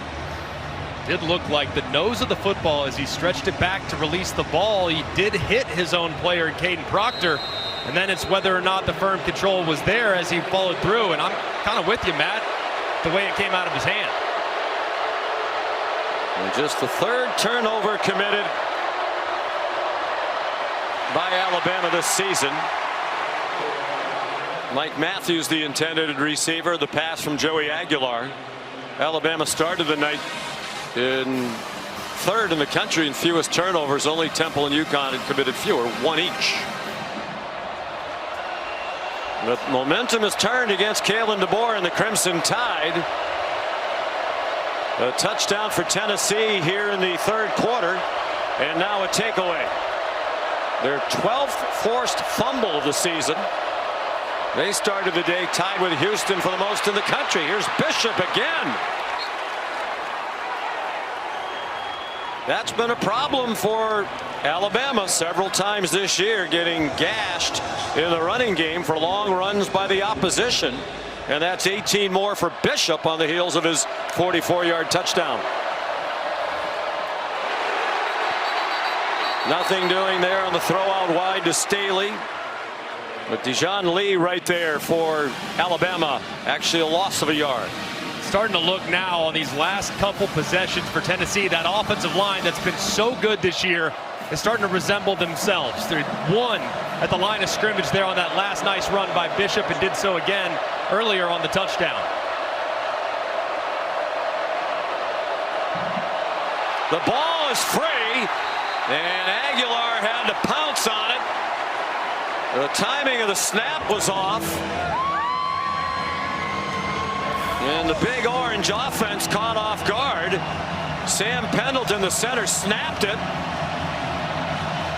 when the rest of his mates weren't expecting it. And that was the only guy that was anticipating a snap, was the center. So big missed opportunity and a mistake there by Tennessee. 8-yard loss.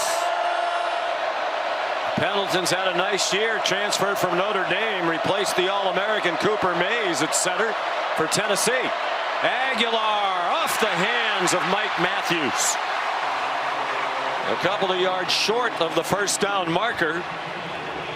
So the missed time snap, huge. It stalls the drive. And this is a well-thrown ball by Aguilar. It's a little to the inside, but this one on a 3rd and long, your receiver Matthews absolutely has to bring in. And this has been a team in Tennessee that has dropped 21 passes coming into this game. That is 135th in college football. The only team that's been worse has been App State. Aguilar's former team. Jackson Ross, who can punt with either foot, punched that one down inside the 5, took a beautiful bounce, and it'll be down at the 1 by William Wright.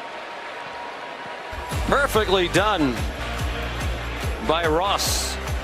Big drop by Matthews. A 10-point game, 5:51 to go, 3rd quarter. Ball, Saban saying game day this morning, underrated rivalry nationally, but not for these two programs and their fan bases. Alabama with the lead. Not much going on so far in the second half on offense for the Tide. And now they start from the 1. One thing you usually do here when you're backed up is you utilize a hard count. Try to get that defense to jump off sides. That way it'll give you a free 5 yards. And if you jump off sides, you lose half a yard. So the risk absolutely outweighs the reward outweighs the risk. You're in the pistol. Miller's about 7 yards deep in the end zone. Wouldn't expect a handoff that deep from their 1-yard line. It's a quick pop to Ryan Williams. Had a very good night after not having a catch for the only time in his career last week at Missouri. 16 yards on his 5th catch of the night for 87 yards for the game. He's also the team's leading rusher, and he's the only guy for Alabama that has double digits in rush yards, which that 1 carry on the reverse for 16 yards. Well, they haven't run the ball well all year, and they haven't again tonight. 26 yards. But they're 5-1, the number 6 in the country. They have a 10-point lead against the 11th ranked team in the country. Ryan Grubb is the offensive coordinator. 5-yard gain there for Jam Miller.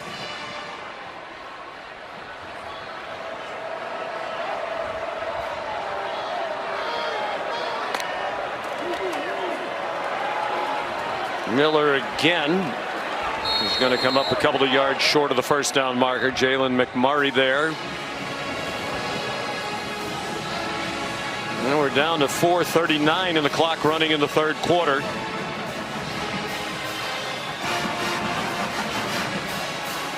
Alabama here, they can go with some type of check with me. If you have 2 high safeties, you can run the ball, but with 1 high safety, you would be thinking pass.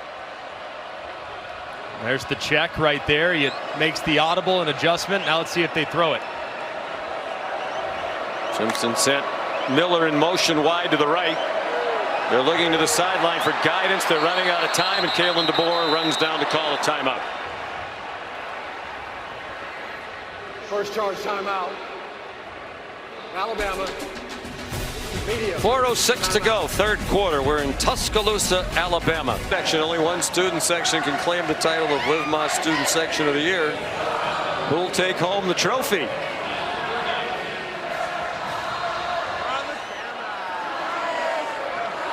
I'd say they can make a strong case here at Alabama. Pretty good student section. Yeah, very vocal. School with more than 42,000 students. 3rd down and 2. The Tide wide open over the middle. Josh Cuevas. First down to the 39-yard line. Arion Carter made the tackle. 16 yards on the completion to Cuevas. And it's a great job by Ty Simpson recognizing this dropout. Looks like pressure, thinking pressure, but it's laid off the right. You can beat it with the throw to Cuevas right over the middle. That was well executed by the quarterback. Jaden Roberts limps off. He's been injured part of the year. He moved into the starting lineup at right guard tonight.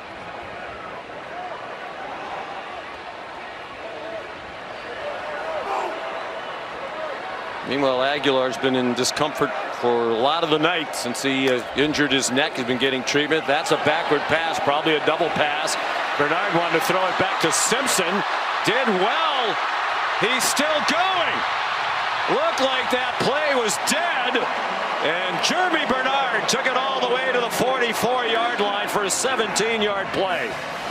What a play by Jeremy Bernard. I mean, that play is dead to rights.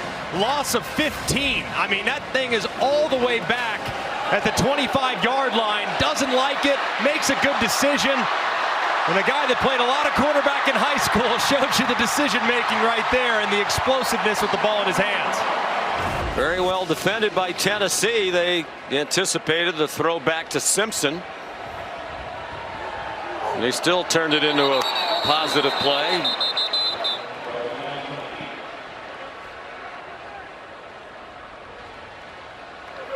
Snap infraction. Offense. Number 72. 5-yard penalty. First down. And we talked about it earlier. Jeremy Bernard was thinking about not coming back. And he had a conversation with Ty Simpson in the offseason. Ty said, you should come back. You were at Washington. Remember when Roma Dunze came back and McMillan and Polk? And, you know, Dunze was a high first-round pick. Bernard said, yeah, but they had Michael Penix. Simpson sets up a screen to Daniel Hill. Hurdling tacklers, and he has a first down before he's shoved out by Edwin Spillman.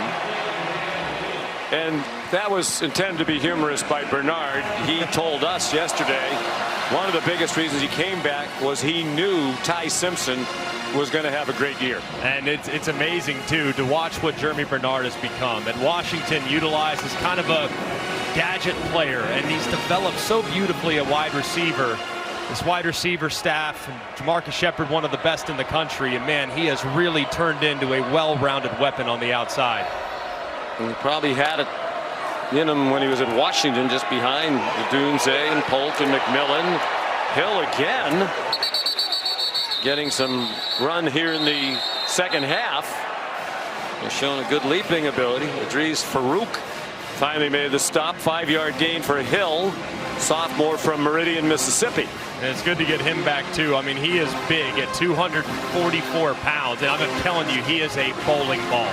And to get him down in the open field, if you can get him engaged with the defensive back in one-on-one, that's bad news Bears if you're a defender.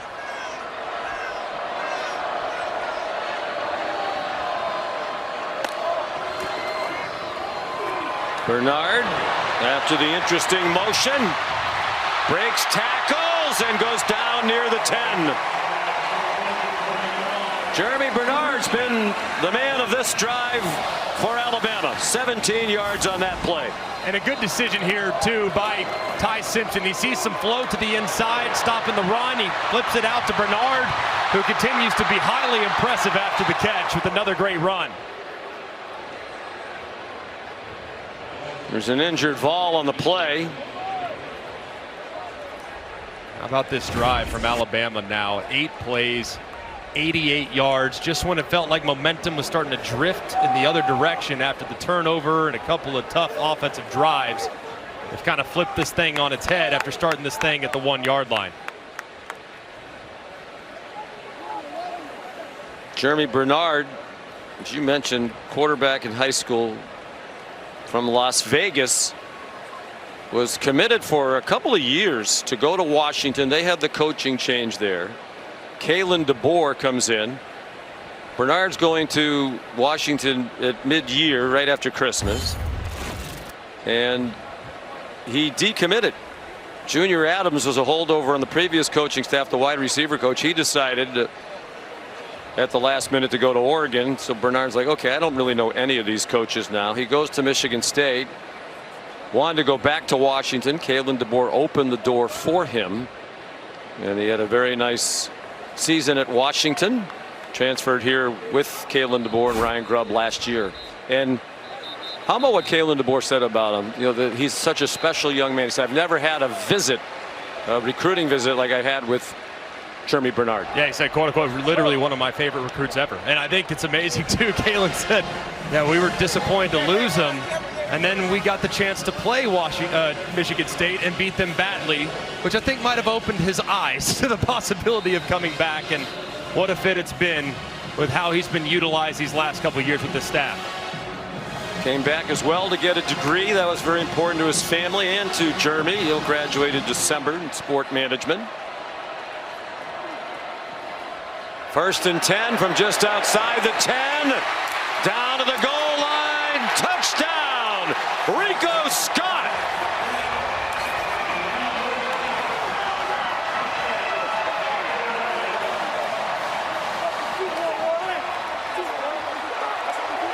His first catch of the night, just his 8th of the season in this deep receiver group. And it's 29-13 for Alabama in the final seconds of the third quarter. What a drive. I mean, just absolutely unbelievable. Taking 5.5 minutes off the clock, going 99 yards, and just making a statement. Very, very impressive there from the Tide's offense. Second touchdown throw of the night for Simpson. Now 18 for the year and just 1 interception. Extra point good by Connor Talty. We used to always say, be an actor, not a tractor, all right? I want you to watch this. You get some motion up front. You're going to get Ty Simpson booting out. Watch Rico Scott. Look at that. Oh, that's, I think, is that actor or tractor right there? Just kind of fake that block just for a half second. Not the best. That's not winning an Academy Award, all right? But he's wide open and gets the Tennessee defenders to look inside just enough for him to jump leverage. And a good finish on the run to find pay dirt. Tough at the end of it, helped by some pretty shaky tackling for Tennessee. It looked like it was Redmond, the freshman, who just couldn't get him out of bounds from the progressive pylon camp. Julie Simpson loves it. And so did Dad Jason, brother Graham. And Ty, he's hard on himself, on his teammates. He's become quite a vocal leader, and it's genuine. And the coaches for Tennessee said the same thing about Aguilar. They're not afraid to get up in front of the team because their sincerity rings true. And as I've said to you many times, the most important thing in life is sincerity. And as soon as you learn how to fake that, you're all set. No, they are two sincerely impressive young men who have become great leaders of their respective teams. Yeah, Aguilar and Simpson. And the thing about Aguilar, more impressively, Ty had 4 years to get to know his teammates. The fact that Aguilar got there in June and walked into a pretty turbulent situation and was able to endear himself to the roster says a lot about that young man's character. Yep. Coach said he made a great effort. Took position groups to dinner regularly as soon as he got there.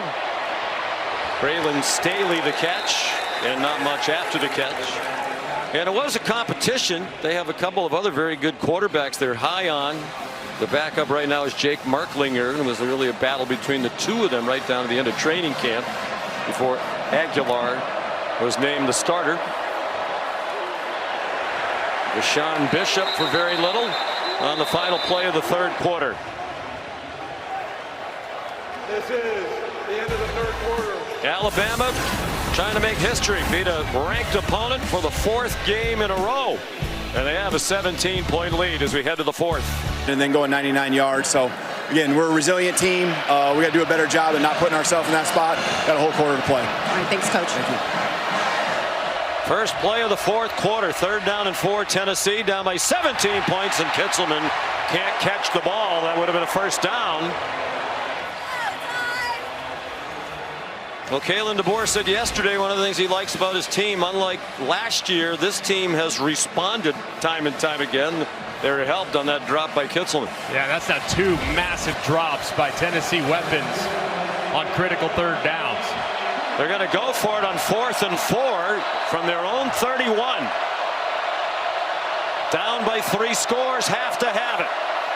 Pierre brought pressure from the inside on a twist. Aguilar on target, caught for a first down. Mike Matthews for 13 on 4th and 4. Very nice job there by Joey Aguilar, buying time, allowing the scramble drill to uncover, and Matthews securing the catch. 4 for 4 on 4th down tonight, 7 for 7 for the season. Are the balls. 14.5 to go. On target. Down on his knees with the catch is Brazel. His first catch since 3.5 minutes remained in the first quarter. He had 3 catches early, but he's been absent from their attack for a while. That one's good for 12. Given the challenges that Tennessee's defense has had at times tonight, would expect Tennessee to maybe pick up the pace a little bit as this drive continues on. Aguilar forced back. Kalen DeBoer screaming for a holding call, and it did look like there was a hold by Lance Hurd, the tackle, who got away with it. The play winds up being a 1-yard rush for Aguilar. Yeah, I think he has a point there. You watch the left tackle. It looked like the defender started to kind of lose a little bit. Might have been on the other side as well. Yeah, I think he could have had it on either end. Bishop, another big run. And the tackling has been poor on both sides for much of this game. Keon Sabb finally made the stop. He's hobbling at the end of the play. Broke his foot in the game at Tennessee last year. Missed the rest of the season. Yeah, that's something you got to keep an eye on. This is not good here. Bishop a little banged up last week. Now he's down again. And, man, he is a great weapon for this offense. Back-to-back 100-yard games for Deshaun Bishop. That 22-yard run gets him to 111 on just 11 carries.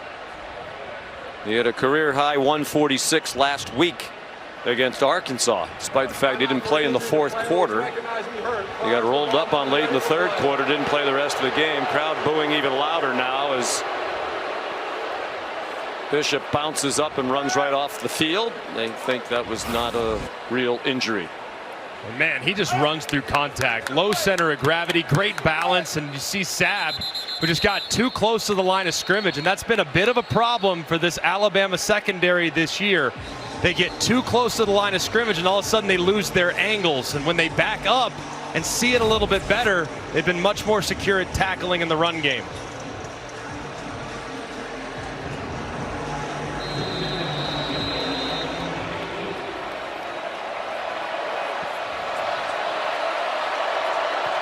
First and 10.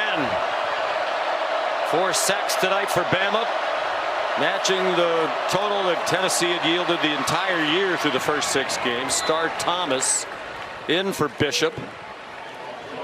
6-yard gain. He gets stopped by Bray Hubbard, the hard-hitting safety. And this is the spot on the field, especially in second and medium, where Tennessee has a heavy lean from a tendency standpoint towards the pass. Aguilar not on the same page with his intended receiver Staley.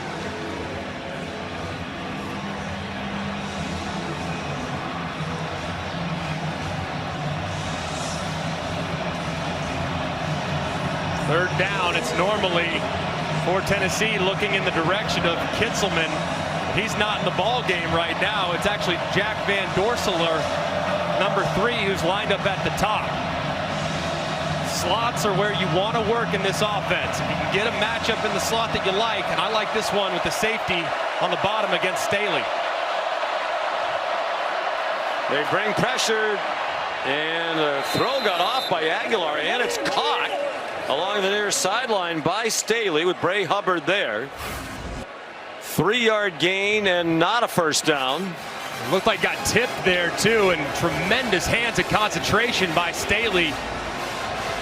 Set up another 4th down for Tennessee. With heavy personnel coming in the game, 2 tight ends anticipating a run here on 4th and short. Already converted a 4th and 4 from their own territory. If the runner was stopped short of the line of game, that play is under further review.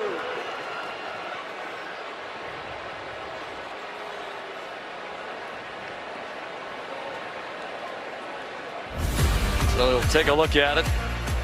Did he get the first down?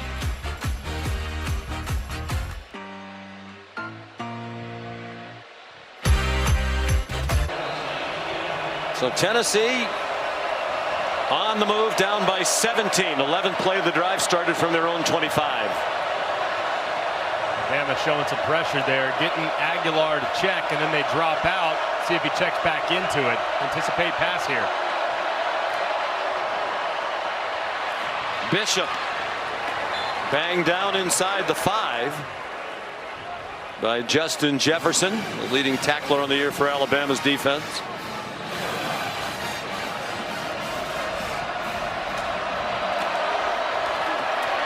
Bishop again. Got the first down, struggling to try to get the touchdown. Ray Hubbard trying to rip it away. Jefferson another tackle. 1st and goal Vols. Last time they tried to throw it inside the 1. I'm not anticipating that anymore, Sean. What do you think? Well, Bishop's the hot hand, and he's down to the goal line. Touchdown, Tennessee.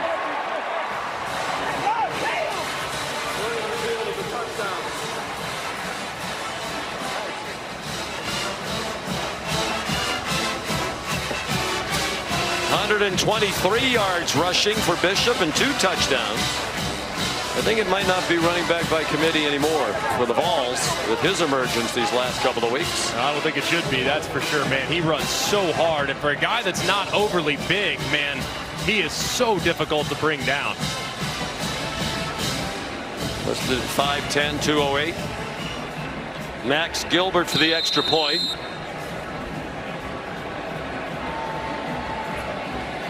...13-play, 75-yard drive. They took 4:34 off the clock. And a couple of 4th down conversions, and Gilbert the extra point. There is a flag down.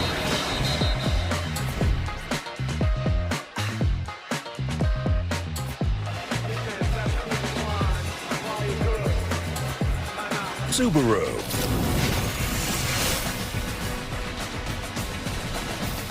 Dr. Pepper brings us these numbers. A couple of 99s for Alabama tonight. Sabian Brown, a 99-yard interception return for a touchdown on the last play of the first half. It gave them a 16-point lead at halftime for Kalen DeBoer. And then a 99-yard touchdown drive, first for Alabama since 2021 against Miami. And Tennessee has just scored. Sean Bishop, a multiple touchdown night. And a 100-yard rushing game. It's his 3rd career 2 TD game. First in an SEC contest. Had one earlier in the year against UAB. Who's bringing the heat is brought to you by Sonic. Well, it starts with a big pick 6 by Alabama to cap off what was a wild first half swing, and Bishop answered. First drive for Tennessee, cuts it to a 10-point lead after a big run to open things up, and Alabama answers again with a 99-yard touchdown drive that you just referenced. Tennessee answers again to make it a 10-point lead again. So massive moment here for Tennessee's defense. Have to find a way to get off the field. They've stopped the run, but will Kalen DeBoer in this offense, will they be slightly more aggressive, maybe lean towards the air and trust Ty Simpson? There's still a 2-score lead, but it's hard for them to run out the clock because they don't have an effective running game. Just 74 yards tonight. And nothing doing for Kevin Riley on first down. Nathan Robinson made the tackle. So far, if you look at the run game for Alabama, you referenced the yardage, but really it's kind of been on broken plays. You had one reverse by Ryan Williams for 16. Jerry Bernard's got 3 for 40, but one of those was a broken play that he just made a ridiculous move and made something out of nothing. So traditional run game's been non-existent for the Tide. Well, we talked to Kalen DeBoer yesterday. He said, we've been a good team, we're not a great team. He's hoping that they're trending in the right direction. But clearly some things to improve upon. The run game is a big one. Simpson running out of time, throws it away. Pressured by Joshua Josephs, the outstanding defensive end / outside linebacker out of Kennesaw, Georgia, who they thought had a really good year last year. Was just overshadowed a bit by James Pierce, who wound up being a first-round NFL draft pick. This is where these pass rushers have to feast too. 3rd and long situation. Joseph's got an 82-inch wingspan. He's going to be working against the right tackle Formby, who's had some challenges in pass pro. Simpson given a clean pocket down the sideline, and a flag thrown. They grabbed a hold of Ryan Williams, and it's too bad for Tennessee because I don't think that was going to be completed. Pass interference, defense, number 8. And Colton Hood First down. yanked at the uniform of Williams and got flagged for it. Yeah, and it was pretty good call. A lot of contact. You see the right hand up around the collar of Ryan Williams, but just like you said, Sean, kind of unnecessary. It looked like that ball was going to be way too far, but resistance led to it being the correct call. Yeah, it was going to be way too far because he actually held him for quite a while, not just at the end. So a huge penalty. Ryan Williams has had a very good night. If we mentioned tonight, he's only 18 years old, sophomore. He was 17 last year. He was 17 all last year. He's going to be 18 this entire season. Wow. He'll be 19 next season. No way. It's kind of the progression. He stays on course. Here's Daniel Hill. He's given them a little bit of a spark at the running back position. Colton Hood, another tackle, very near the first down. And they have signaled first down for Alabama. 10 yards on the run for Hill. This is exactly when you want a back like Hill. I mean, a guy that's 245 pounds, as fatigue starts to set in for the defense. Those big body backs, those guys are what we called closers. They come in and they close you out because they're so difficult to bring down. The fatigued bodies, you can drag them a little bit after the contact.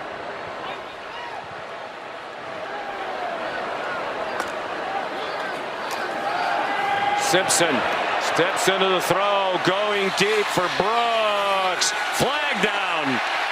Couple of flags down. William Wright is going to be called for pass interference.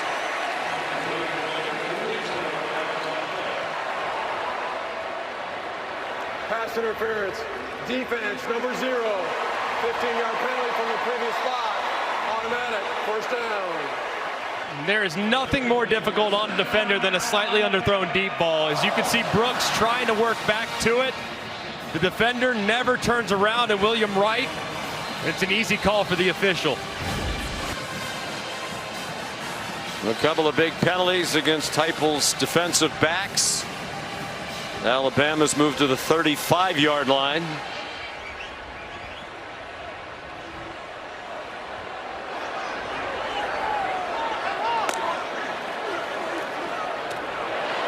Jeremy Bernard bounces off a hit. Got pinballed down at the 32. Pickup of 3.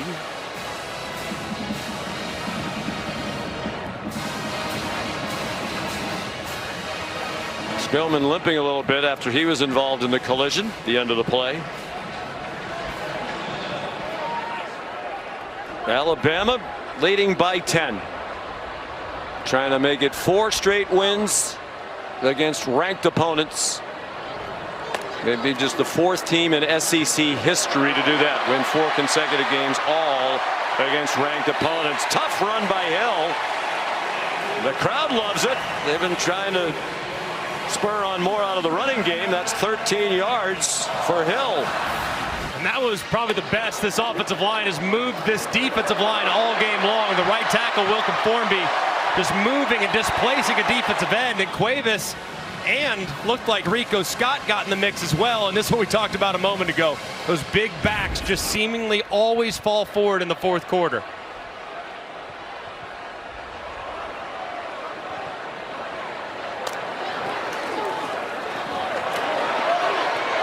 Bernard. Again, the tackling's been a little shaky. He got banged out of bounds at the 10 by Sidney Walton. They're a yard short of a first down. 2nd and 1. More than midway through the 4th quarter now. Alabama all time when leading by 17 or more after 3 quarters is 446-0. Daunting history facing the Vols. Hill tackled around the leg by Jackson Moy, transferred from Stanford from Oceanside, California. See the defenders. You read body language as an offense, and now they'll get some fresh bodies in there, desperately needed too, because hands were on the hips of every single member of the front 7 defensively for Tennessee. That was a big play, and this is a big play. 3rd down and 2. Tennessee would love to force a field goal try. It's possible Kalen DeBoer would go for a 4th down. Hill remains the running back. Simpson faked it to him. Tries to jam it to Cuevas, and it's incomplete. And Kalen DeBoer irate with Simpson, ordinarily such a good decision maker. He was very fortunate to get away with that. Way too greedy. I mean, you look back inside, but you have Jeremy Bernard in the right flat. If you just keep your eyes where they're supposed to be, you got a 1st and 10. Instead, he looks back inside where all the trouble is, and it's nearly intercepted. Well, they're going to go for this 4th and 2. Field goal would make it a 13-point game. Still 2 scores. Their first 4th down try tonight. 4-man rush. Plenty of time for Simpson. Takes it down and running, and it looks like he got there, and then he got hit late out of bounds.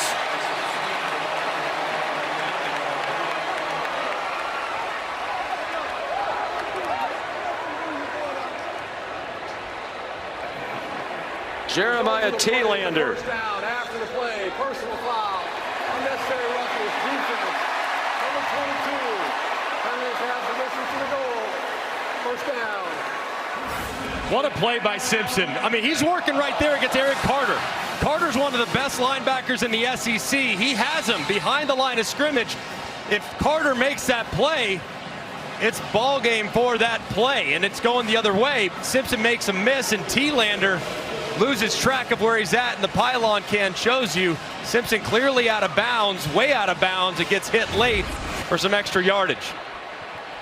3 big penalties on the Tennessee defense on this drive. Under 6 minutes to go. Hill, touchdown, Tide.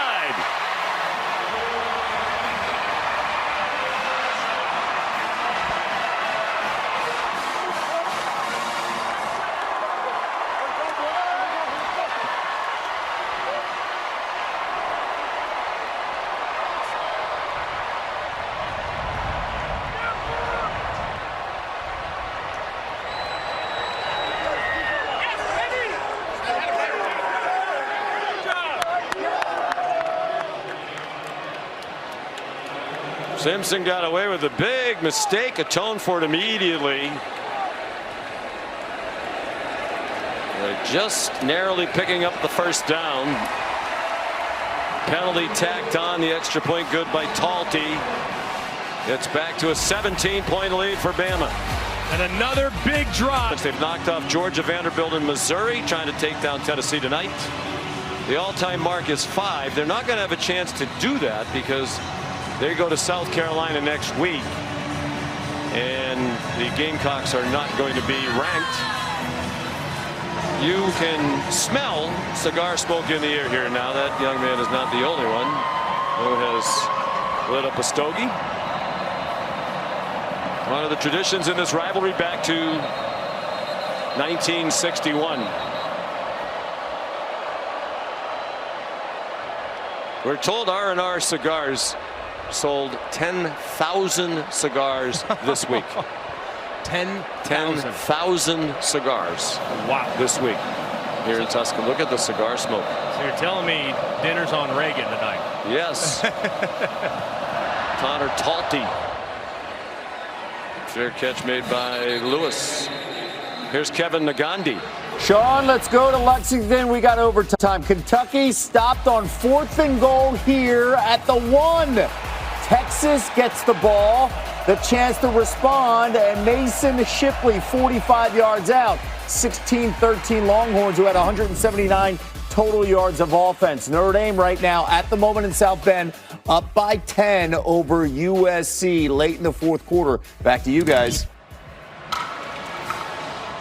That's a huge win for Texas, with now just still 1 conference loss in what seems to be a wide open Southeastern Conference race.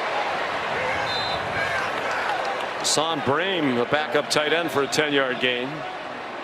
Texas A&M won tonight. They are the only undefeated team left overall among the Southeastern Conference teams. They're 7-0. Aguilar under duress, throws incomplete, intended for Brame. And they're obviously still undefeated, are the Aggies in Southeastern Conference play. If Alabama wins this one, and it seems they will, they will be the only other team undefeated in league play. They'll go to 4-0. Halfway through, we have just 2 undefeated teams in conference play. The margins are outrageous. I mean, you talk to all the coaches across the league, and they just tell you, man, hey, what's this game coming down to? Well, there isn't much of a talent advantage like there once was, so we better execute. And my goodness, it's showing up each and every Saturday. Star Thomas, the running back, he went out in the flat. Joey Aguilar sets and fires a good throw for a first down to the Bama 45. A 20-yard completion to Braylon Staley. And I remain impressed with Joey Aguilar and his toughness tonight, man. That neck, you know that neck is hurting him. It has to be. And he's still battling all the way through. Looks around, has a man on the far sideline. Another first down. Chris Brazel, they're going very quickly. 19 yards. One of the things you wonder about, and obviously we've seen it tonight, they're playing at a much slower pace than they usually do. But no depth at wide receiver. You know, it's really hard to play at that blistering pace when you have the same 3 receivers playing every down. That one's a drop by Bream. They had a couple of key injuries to freshman receivers who they thought would be a factor. Travis Smith, Rodarius Jackson. So almost all of the snaps are Matthews, Staley, and Brazel at wide receiver. And I think they are hopeful at some point here in the future that you're going to have more availability there. But as you can see, more than 80% of the reps, and it's a vertical offense too. It's not like these guys are running 3-yard routes. I mean, these guys are taking the top off. So I'd love to know how far they run in a given game. Much less than in previous years. Here's an Alabama blitz, well blocked. Aguilar throws, incomplete, flag down for a pass interference call against Xavier Mincy. And all of a sudden, Bream has become a frequent target. True freshman out of Derby, Kansas. Hassan Bream. Pass interference. Defense. The ball be placed at the spot of the foul. First down. The foul is on number 12. It does look like he kind of wraps up the wide receiver as he's getting ready to come in, and Mincy, no question, arrive early, right hand around the belly, and the correct call made by the officials.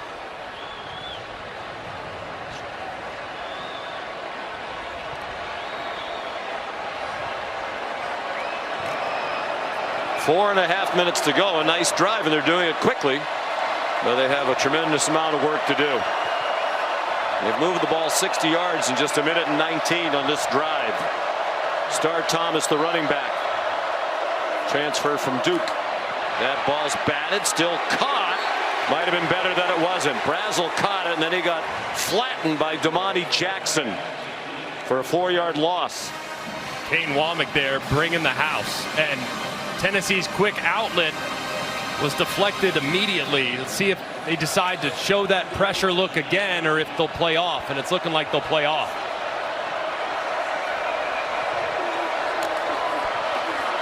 Aguilar to the end zone, incomplete, behind his intended target Staley, with Bray Hubbard in coverage. Hubbard was going to go to Southern Miss to play baseball, and he delivered the hit after the ball was gone. Zab was there as well. Then he got a call from Nick Saban's staff. Why don't you come up? We'd like to take a look at you. And we got offered a scholarship to play football at Alabama. That was the end of the baseball career. He was an outfielder. He said that skill set helps track a ball as a defensive back, just like you'd be tracking a fly ball in the outfield. Aguilar to the boundary. Brazel dropped by Jackson, who's woofing a little bit, it seems, at Brazel. Here's a fourth down. Perfect for the season on fourth down. If they have any chance at all here tonight, this is another one they have to have with 11 to go. And in theory, they could take the field goal here. It's a 17-point game. You still need 2 touchdowns. Still a 3-possession game, but opting to keep their offense on the field.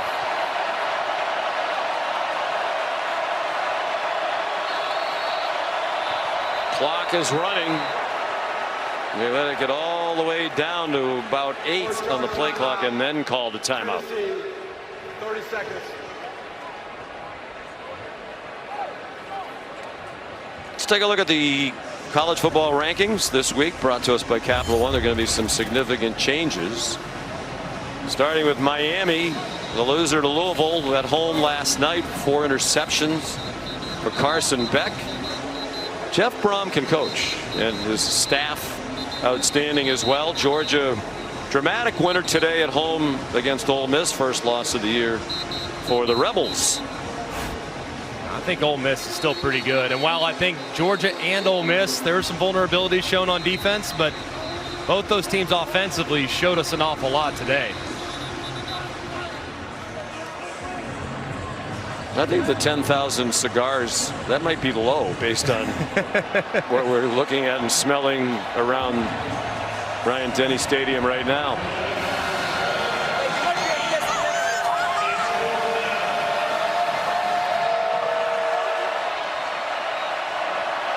Fourth down and 11. Last call for Tennessee. They'll wait as Kalen DeBoer calls the timeout. First yard timeout. How about what Ty Simpson told us about the cigars yesterday? He mentioned he grew up in Tennessee, in Martin, Tennessee, northwest corner of the state, which he told us is actually closer to Tuscaloosa, about 4.5-hour drive, than it is to Knoxville, 5.5 hours away. But he said when he was a kid and Tennessee would beat Alabama, like his 12-year-old friends would be smoking cigars running around the lovely hamlet of Martin, Tennessee. You got to lean in. It just means more down here. Where are the parents? I don't know. I can't answer that. But that's not surprised that people are excited about it. Ty Simpson, we mentioned, recruited by Tennessee, but there was right when that coaching change to Josh Heupel was happening, so it was a little too late. Decided to come to Alabama. His mom so emotional after that win at Georgia, as he waited 4 years to get a turn. It didn't start well against Florida State. She was so relieved when they had that big win against Georgia, in tears after the game, as she hugged her son.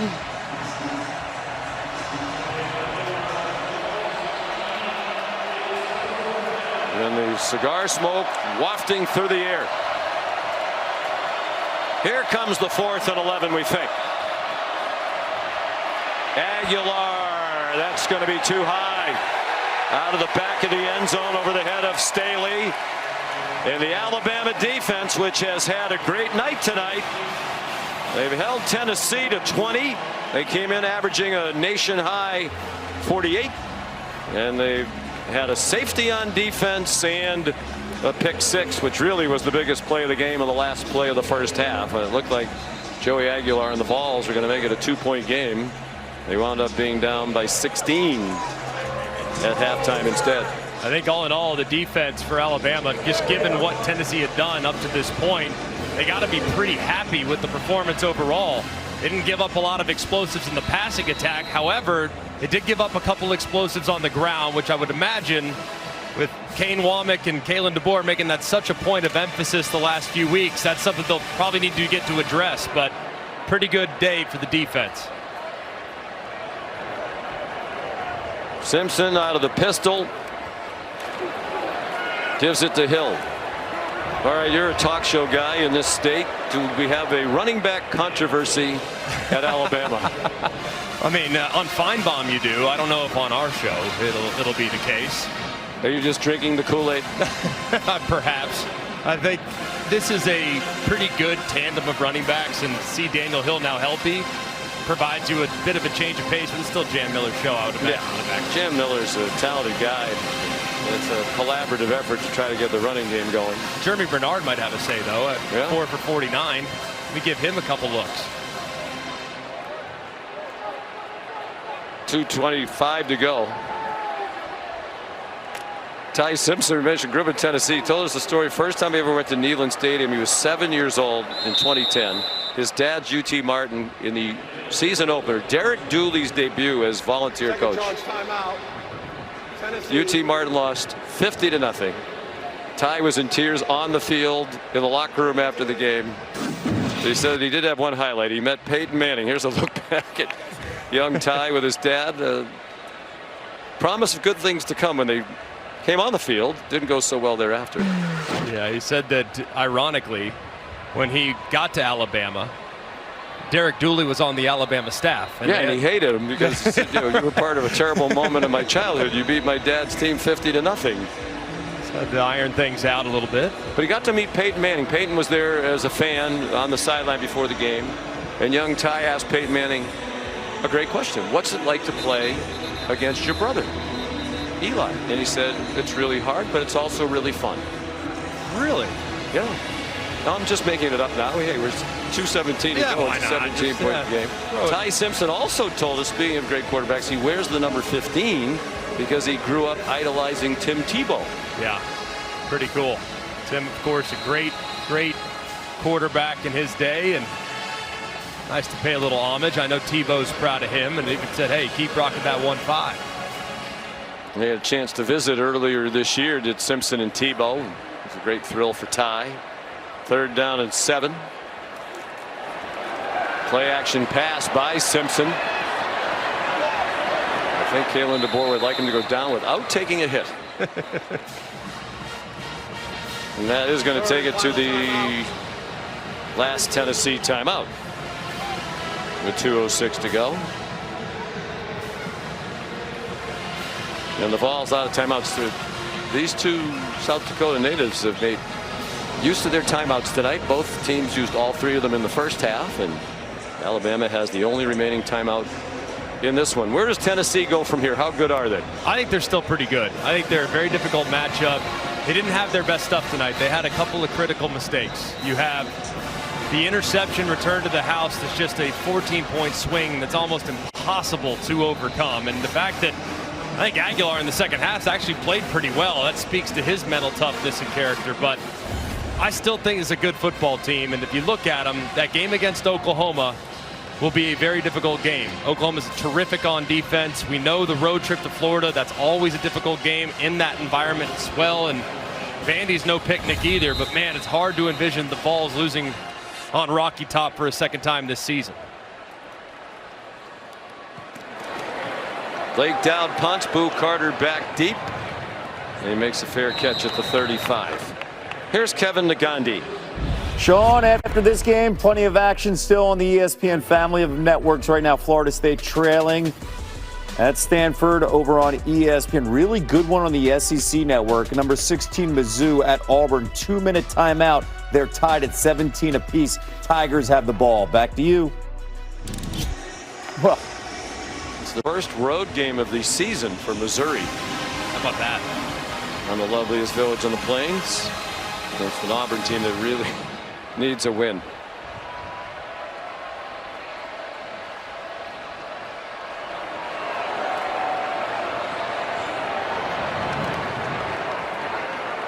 Aguilar on target for about a 9-yard completion to Brame. And that's the 2-minute stoppage with 1:57 to go. From Bryant-Denny Stadium in Tuscaloosa, the cigar capital of the world at the moment. Alabama leading 37-20 under 2 minutes to go. Joey Aguilar hits the crosser. Brame, who had 2 catches all year entering tonight, he's become the target here late in the game. This is going to be 11 straight losses in Tuscaloosa for Tennessee, which is their longest road losing streak against any opponent in program history. 1 minute 43 seconds. I don't think we need to get too nitpicky about the clock at this juncture.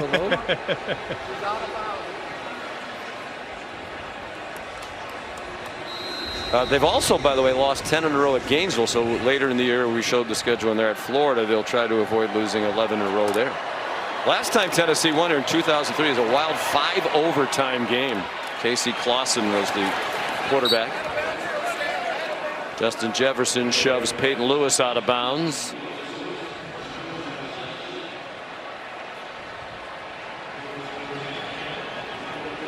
$15-yard gain, 1:43 to go. Poised to score again. That has the attention of many. Aguilar with a flag down, several flags down. Pass fluttered incomplete. Holding defense number 10. 10-yard penalty, automatic first down. Justin Jefferson. And a couple now defensive penalties on Alabama. Looked like that time Justin Jefferson just kind of grabbed him on the sleeves and wasn't allowing the defender, or the wide receiver, excuse me, to break free.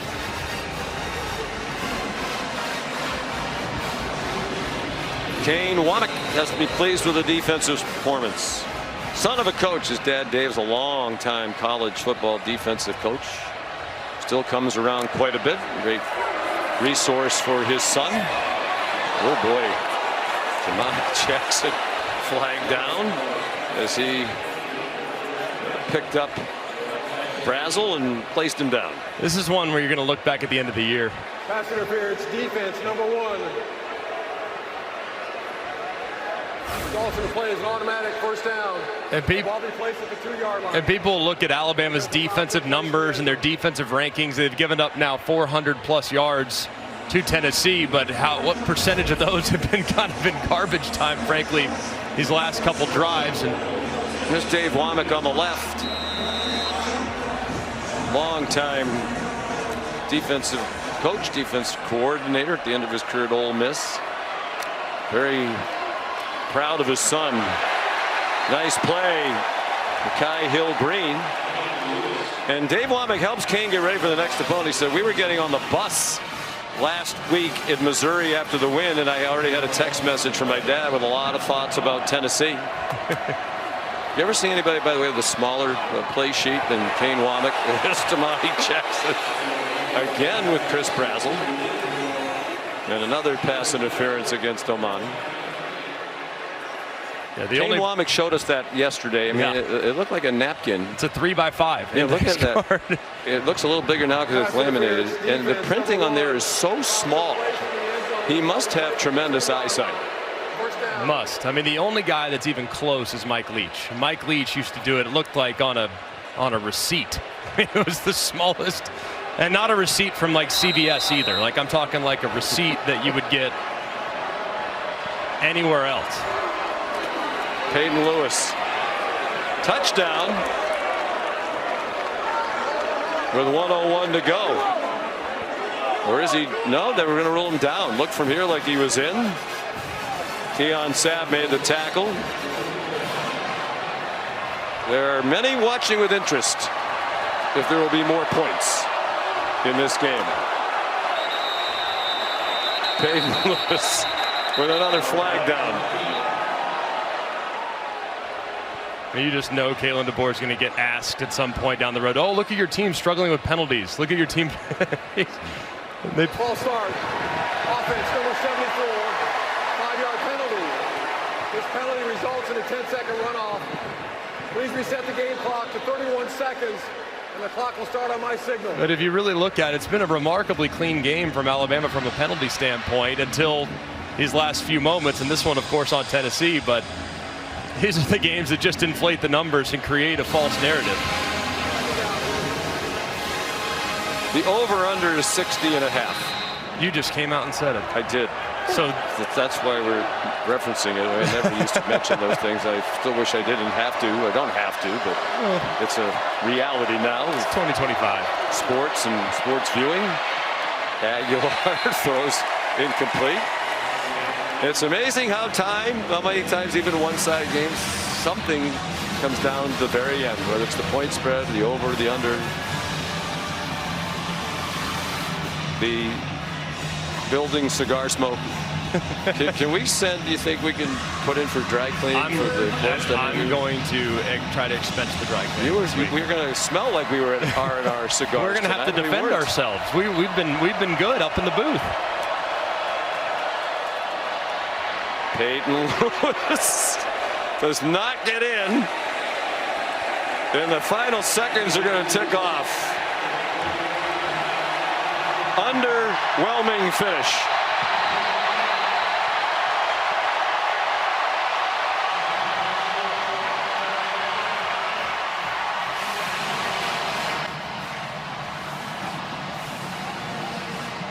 And Alabama has won for the 17th time in the last 19 meetings with Tennessee. Josh Heupel is 2-3 as Tennessee coach against Alabama with both wins at home, all 3 losses here in Tuscaloosa. Only played here 17 times. For many years, most of the rivalry, the Alabama home games were in Birmingham. So even though they've played 108 times, just 17 times here.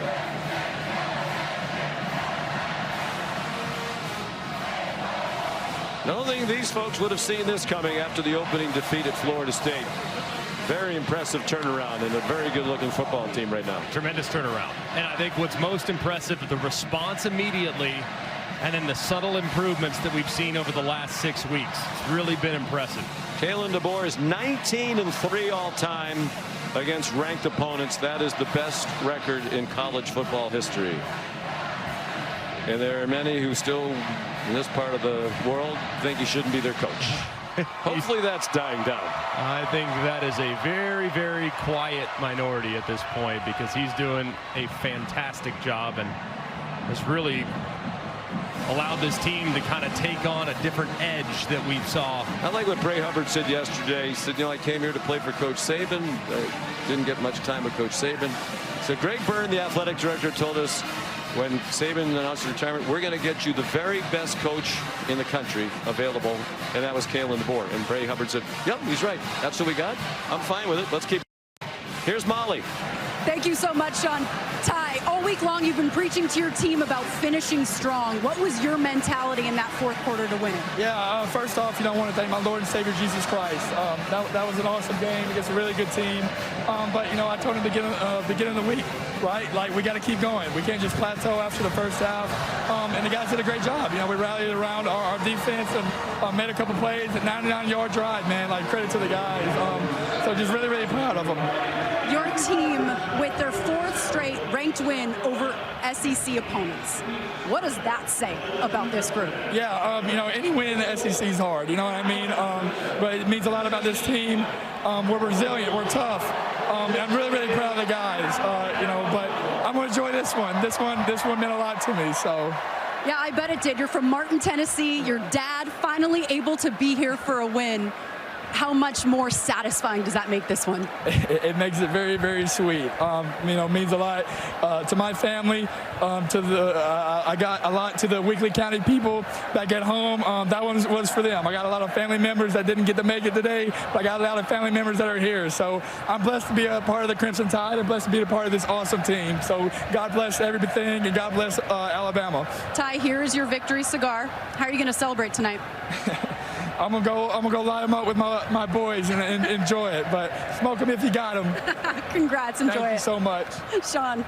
Great day for the Simpson family. Dad, Jason's UT Martin team won at Gardner Webb. Dad made it for the entire game, and Ty Simpson impressive again, right there at the top of the list of Heisman contenders. Reagan Starner ready to. Those cigars are a lot nicer now in the NIL Yeah, when era. you played, they weren't anywhere near as nice. Total team effort. The defense did its part tonight. They scored 9 points. For Molly McGrath, Greg McElroy, our great crew led by Brian Ryder and Jeff Evers. Sean McDonough saying goodnight from Tuscaloosa. Alabama likes the victory cigars. 37-20 over Tennessee. Thank you for watching this presentation of the Southeastern Conference on ABC.